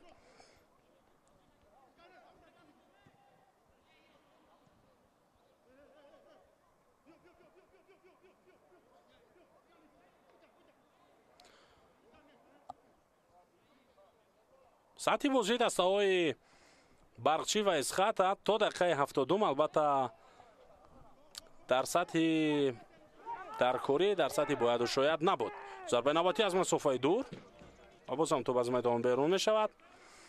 بدونید دسته هایی که در لیگ عالی بازی میکنند واقعا باید در یک سطح دیگر بازی کنند. ببینید ورزشگاه خانگی دسته برقچی رو که قریب که همه شرط شرایطش الکی جوابگو است و طلبات، چمنی صنعی نیست دیگر، آنها در چمنزاری طبیعی بازی میکنند و خب اینجا تمرین میکنند. البته باید که در چنین وضعیت سطح بازی هم تغییر بیابد. بعد یعنی که میدانی وضع شد، خب به سطح نو برآمد و بازی ها خب شرایط اندک تغییر یافت، باید بازی ها هم دیگر شود. ولی سطح بازی هر دو این دسته ها حالا مخصوصا در همین رقابت تا این دم آنچنان خوب نیست. از احتیاطی دسته برقچی بازیگر آماده می شود برای به میدان برآمدن. بازیگر شماره 63 شیرزاد رجبوف حالا می تواند به میدان بیاید. هجوم نوبتی دسته اسخط. اینجا جهانگیر اکبرزاده کوشش کرد ضربه بزند اما او تماما به سمت نامعلوم ضربه را اجرا کرد.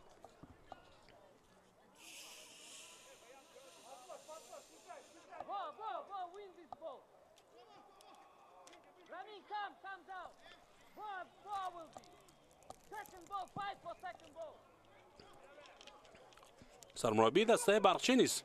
حالا اینجا اشاره میکند که شاگردان او چگونه بازی کنند. اسانته در داخل جریمه‌گاه قرار دارد این بازیگر. پاسی به مرکز، خیلی پاسی غیر چشم داشت بود این پاس که به یگان فشار توپ را از دست داد. عموما متخصصان فوتبال تاجیک، کارشناسان فوتبال تاجیک این موسم برای نظرند که آمادگی دسته ها برای این موسم در سطح ضروری نبود و بغیر از یک یا دو دسته دیگر دسته ها در لیگ عالی حالا چندان آمادگی خوب نداشتند و بازی هایشان هم چندان جذاب نیستند.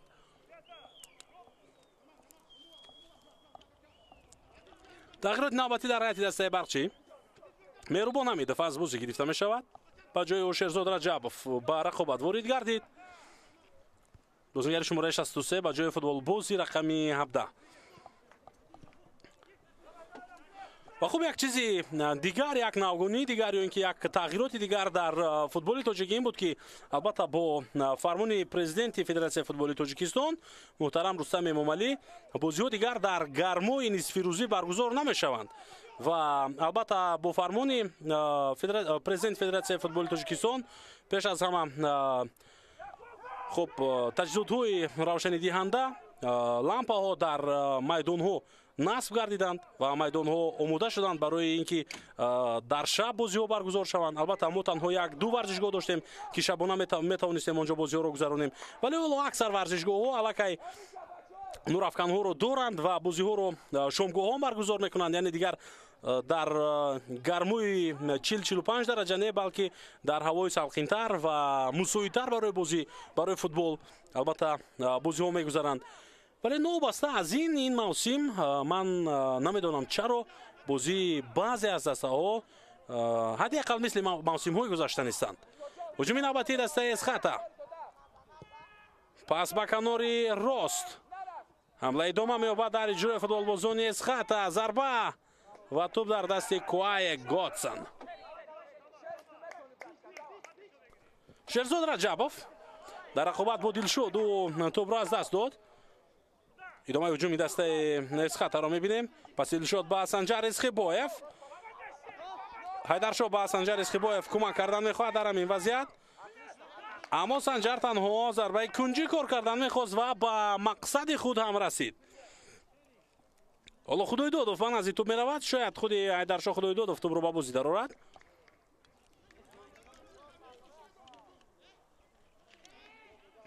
بله حیدرشاه خدایدادوف اکنون به کنج میدان می‌رود.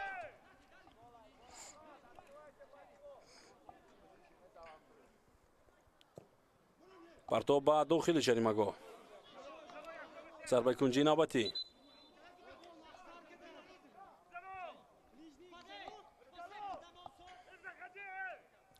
حالا ببینیم که این بار چه کار می‌شود. ارسال نوبتی به جریمه‌گاه. ضربه در دو حالت هم ضربه‌های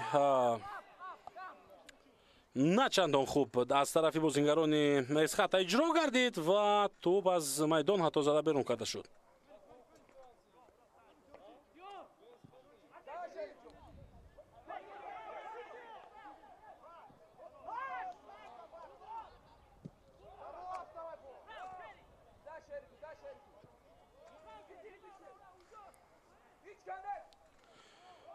شهرزاد رجبوف با مشکلی توپ را در میدان نگه داشت. حالا اکنون دو کس به پیش او میآیند. قاعده بازی ویران گردید مقابل بواتینگ فریمپونگ.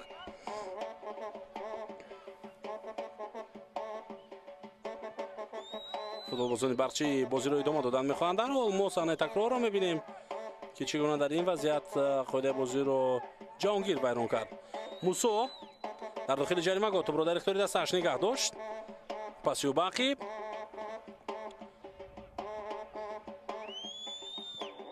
ارسال به داخل جریمه‌گاه و توپ از میدان بیرون می‌گردد.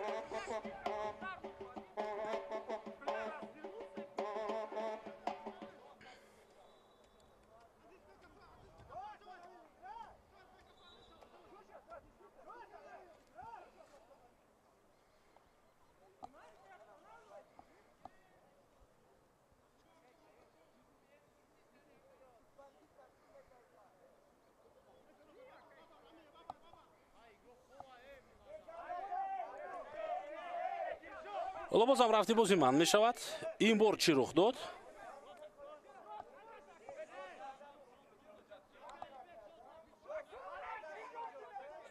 کارت زرد هم به دلشاد بازیگر شماره 23 از هیئت دسته اسخاتا و هم به سرمربی دسته برقچی الفبک بیراموف.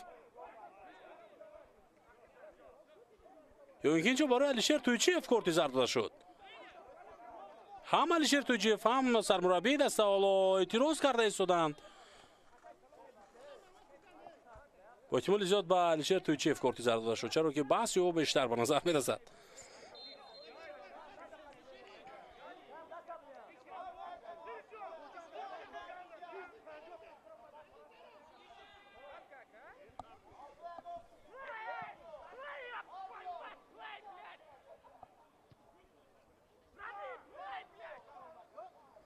هجوم نوبتی دسته برقچی.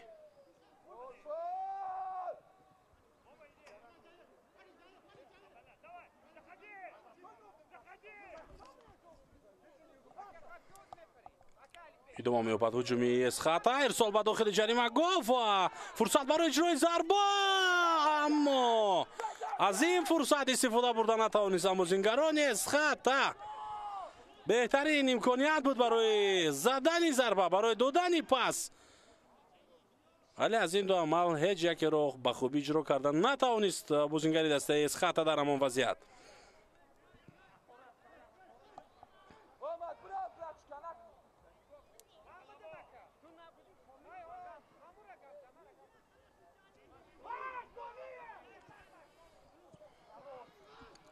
ба ҳуҷум мераванд аз нав бозингарони Эсхата. На, инҷо тӯбро онҳо аз даст доданд.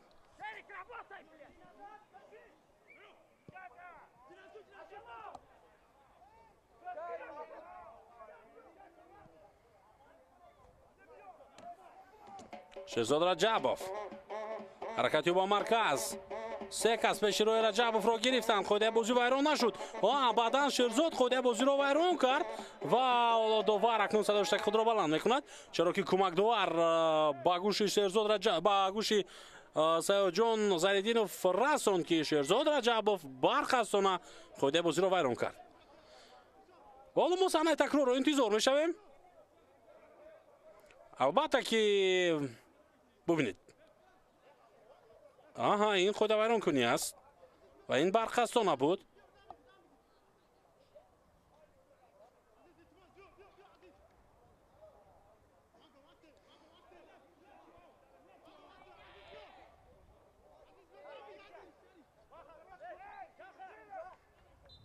акнун бозӣ идома меёбад. аллакай дақиқаи 81 рақобат аст. ҳисоб ҳамон 0-0 дар бозии дастаҳои Барқчиёву Эсхата. ҳамон 0-0. Далиев муқобили Турсунов муваффақ нашуд. Азизбек Далиев, Ҳайдаршоҳ Худоидодов, паси ӯ паси андак сахттар, вале Дилшод тавонист ки тӯбро дар майдон нигаҳ дорад ва Меҳрон Мадаминов инҷо пеши рӯи ӯро гирифт.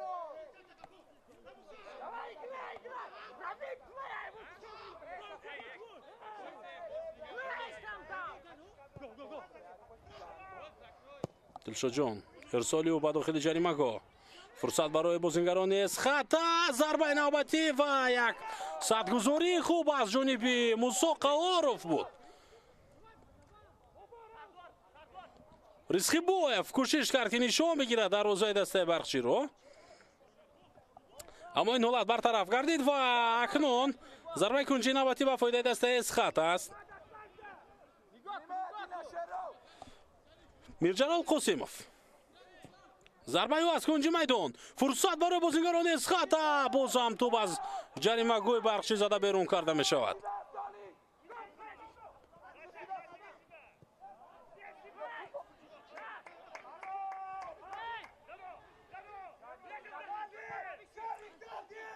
футболбозони Эсхата пурра рафти бозиро идора карда истоданд. як зарбаи дигар, на, ин ирсол буд ба дохили ҷаримагоҳ, аммо Меҳрон Мадаминов ин ҳолатро бартараф кард. аксулҳуҷуми навбатии дастаи Барқчӣ метавонад оғоз шавад аз марказ. Худоидодов тӯбро аз даст дод, қоидаи бозиро вайрон кард. муқобили ду нафар ва довар инҷо ба ӯ корти зард ё корти сурх нишон медиҳад. корти зард. бале, ҳуҷуми иҷобии дастаи Барқчиро Ҳайдаршоҳ Худоидодов манъ намуд. با از پا افتاندن دو نفر یک باره.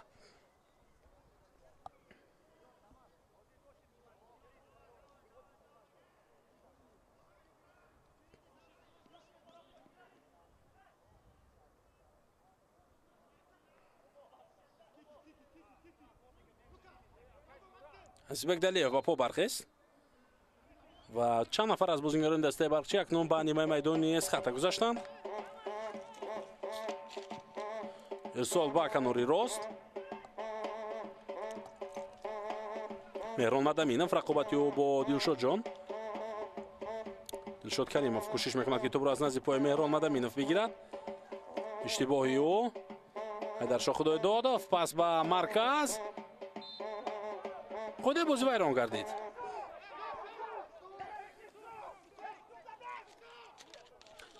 хуб, акнун рақобат боз ҳам идома меёбад.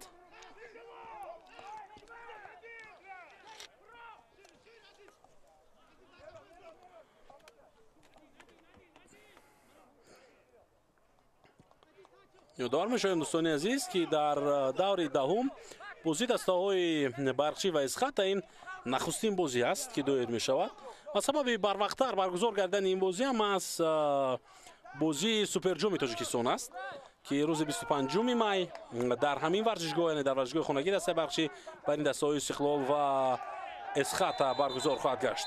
ولی دیگر نفهمی بین بازیگران بازم به میان میآید.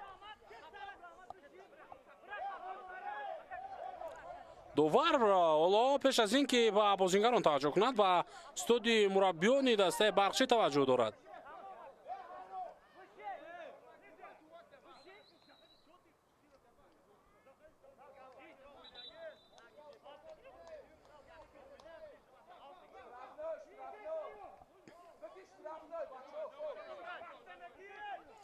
صحنه تکرار رو میبینیم.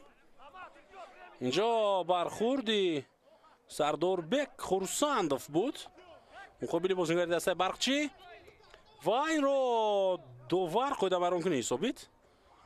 البته بازیگرانی اخترش استودی مربیانی دسته برقچی رو میخواد اینجا پیش از همه آرون کند سردوار، چرا که در حالت به حرفای داور گوش نکردن یا اعتراض کردن میتواند آنها رو یا کورتی زرد یا حتی کورتی سرخ، مخصوصا علیشیر تویچیف رو که مربی در روزابونون دسته است بدهد.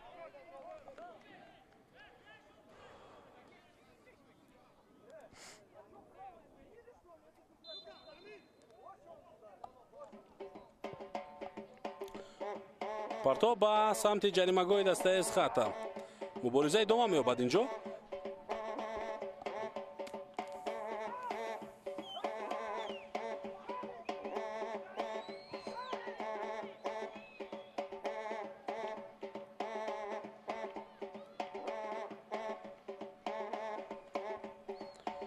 بازی ادامه می‌یابد. باتنگ از پای افتید و فرصت رو از دست داد.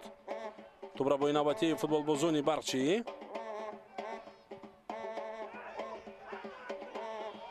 اما در اجرای پاس می‌بینیم که چگونه اشتباه کرد بازیگر این دسته و بازم به نتیجه کاری آنها به پایان میرسد. رزقیباєв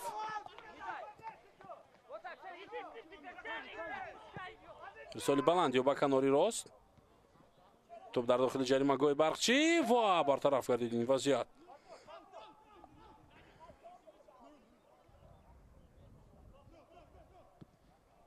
دقیقه 88 رقابت ادامه دارد.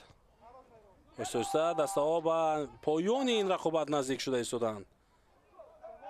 سرعت افزایی عزیزبک دلیف، حمله دسته برقچی رو میبینیم که از جانب دلیف ادامه داده میشود. نه، در همین وضعیت میرجلال قاسمов توپ را از میدان بیرون کرد و نگذاشت که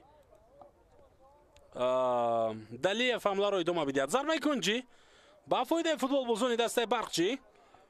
جاویدان خوشوقت توپ کنجی میدان میشتابد برای توپ را به بازی در آوردن.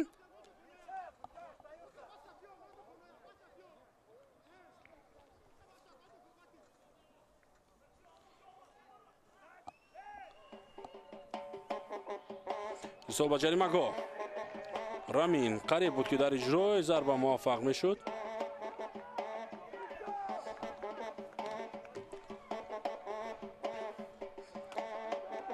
خب در دور دهم البته بازی دیگر هستند، مخصوصا بازی مرکزی این دیدار دسته های وحش و روشن است. بینندگان عزیز، حالا از هیئت احتیاطی دسته برقچی فوتبال باز دیگر آمده میشود برای با میدان برآمدن. بازی دور 11 چند روز پیشتر برگزار شدن، پیش از مهلت دویر گردیدند. به همین خاطر بعد از این دور الکی در آغاز ماه ایون پس از تنفس که 2 هفته ادامه خواهد یافت، خب رقابت های دور 12 یک بار برگزار میشوند. حمله نوبتی برقچی، ارسال به داخل جریمه‌گاه، دلشاد جان کریمov اولین شده به توپ رسید و این وضعیت رو برطرف کرد، اما برقچی در هجوم باقی میماند. پس زمینی نوبت به مرکز جریمه‌گاه اسخاتا. دلیف پسی و باقی میران مدامینov با توپ قرار دارد. گزارشی او ایدرشاه خدایدادov قاعده بازی را ویران میکند. بله صدا شده که داور بلند شد. ایدرشاه الک یک کارت زرد دارد و در این میان تغییرات در هیئت دسته برقچی انجام داده می شود. بازیگر شماره 21 دوبی رامین از میدان گرفته شد. بازیگری که در نیمه دوم به میدان آمده بود. بله، با جای او تحت رقم 4 قمرالدین غفورزاده وارد میدان میگردد.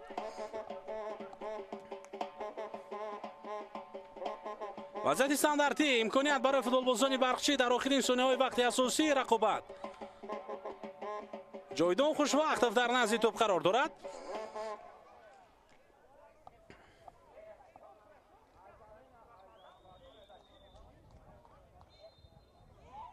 صدوشک داور جاویدان خوشوقتов ارسالی به جریمه گاه امکانیت ضربه و بهترین فرصت از دست رفت.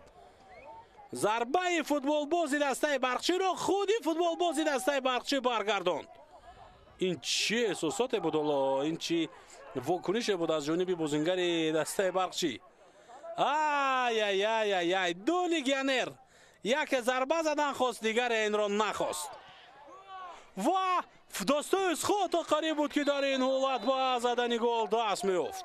اینجا افساید بود است. البته خب 6 دقیقه علاوه شد با وقت اساسی بازی دسته برقچی و اسخاط. رزخیوایف در حالت افساید بوده است. خب دوستان عزیز، یادآور میشم که برقچی بعد از این در سفر در خانه دسته رگارتاداس در شهر ترسونزاده بر مقابل رگارتاداس بازی خواهد کرد در دوره 13ام. البته دربی وادی حصار در دوره آینده ما شما را انتظار است و تیم اسخاط باشد در خانه خود بر مقابل یکی از دسته های پیش صف دسته وخش بازی خواهد کرد. این رقابت ها روزی 13 و 14 ایون دایر میگردند.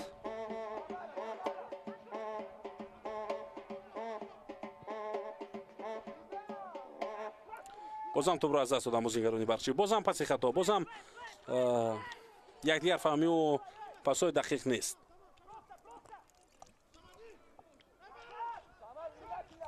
هجوم نوبتی دسته اسخاط این را حمله گفتن هم امکان ندارد، چرا که تنها یک ارسال طولانی از نیمه میدان اسخاط به نیمه میدان برقچی بود. عیناً همین گونه سرعت افزایی از سانته و توپ را میگیرد در این وضعیت، ولی مجبور شد که باقی برگردد این بازیگر. مهران مدامینov بازیگزاری نوبتی بازیگران برقچی از سانته. شیرزاد رجبov توپ را از دست داد. ضربه جاویدان خوشوقتov از مسافه دور.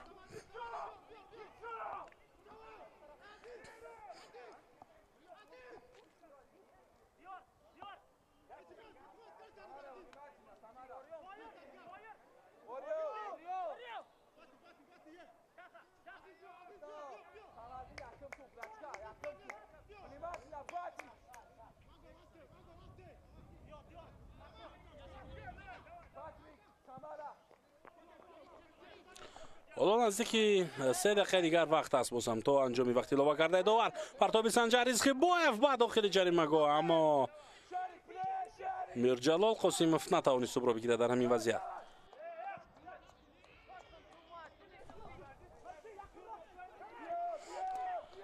فرصت های آخرین برای دسته های برقچی و اسخاط فرا می رسد. این دو دسته حالا نزدیک است که بازی خود را با حساب مساوی جنببست کنند و در این وضعیت دسته اسخاط در جای ششم باقی خواهد ماند با کسب 16 امتیاز، ولی اگر رگارتاداس بازی دور دهم خود را با پیروزی جنببست کند، پس دسته رگارتاداس با کسب 17 امتیاز میتواند که به زینه پنجم برآید. رگارتاداس یادآور میشویم که در این دور بر مقابل خب تیم پنچر بازی خواهد کرد. البته در میان باید دسته رگارتاداس اول در دوره رقابت‌های سوپر جام بازی خود را مقابل استقلال دایر کند. برقچی باشد در جای 8 با کسب 11 امتیاز باقی میماند، ولی هولبوک حاصلات فرخور و ایسر روشن در صورت غلبه کردن البته از دسته برقچی پیش میگذارند. اگر همین بازی مساوی جنببست گردد و برقچی حتی امکان دارد که با جای 11 در جدول فرآید. имконият барои задани зарба. Боатенг паси ӯ, зарба ва гол! Шерзод Раҷабов дар дақиқаи 95-уми бозӣ ба задани гол даст меёбад. تیمی برقچی نزدیک است اکنون با پیروزی. وا ببینید انگیزه و عکس العمل و احساسات الفبек بیروموفро سرمربی دسته برقچی اولو از حد زیاد این گل رو انتظار بود.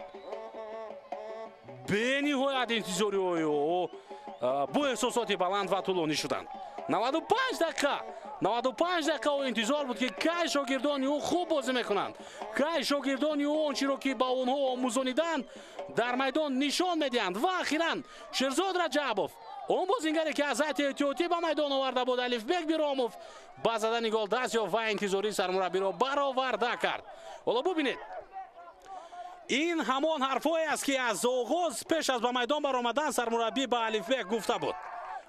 سرمربی الفبek بیراموف با شهزاد رجبوف گفته بود و با او اشاره میکرد که ضربه زن جانب دروازه رقیب ضربه زن از هر فرصتی که میابی و شهزاد نیز همین کارو کرد. رجبوف ببینید بعد پاس بواتنگ ضربه زد و تو با دروازه وارد گردید.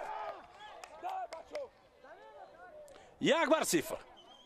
این دو دسته 95 دقیقه خاموش بودن و در دقیقه 95 سر کردند اکنون هجوم‌های خوفناک و پر از احساسات و با سرعت خود رو، ولی وقت به پایان رسید و حالا الفبek بیراموف سرمربی دسته برقچی باز یک تغییرات دیگر انجام دادن میخواهد در همین وضعیت. این هم البته برای کشال دادن وقت یا اینکه برای پیروزی رسیدن است. بله و اکنون دسته برقچی اگر به پیروزی برسد دیگر با این حساب نابسته از اینکه دسته های هولبوگ حاصلات فرخار و سراشان بازیشان با چی انجام یابد دسته برقچی موقع خود را از دست نخواهد داد. خب اوریومر با جای عزیزبک دلیف و میدان برآمد و با همین بازی دسته های برقچی و اسخط در دور دهم در ورزشگاه مرکزی شهر ایسار با حساب 1-0 به پایان میرسد. گل یگانه را در دقیقه 95 از هیئت دسته برقچی شرزاد رجبوف بازیگر که از هیئت احتیاطی به میدان آمده بود زد و این رقابت به فایده دسته شهر ایسار به پایان میرسد. اکنون شماره امتیازات دسته برقچی به 13 رسید. اینجا ما تبریک میگویم این پیروزی را به دسته برقچی، به مخلصان این دسته که این رقابت را از طریق تلویزیون ورزش تلویزیون فوتبال تماشا داشتند و با شما خیر خوش میکنیم. من اینم احمدزاد با جمع همکاران تکنیکی این رقابت را برای شما پیشنهاد کردیم. سربلند و موفق باشید. اینجا نفهمی بین بازیگران دسته اسخط بین خودشون به میان میآید و خب تا دورهای دیگر موفق باشید و از فوتبال تاجیک دور نشوید. بازی را تماشا کنید و از لحظه‌های زیبا آن حلاوت برید. خیر.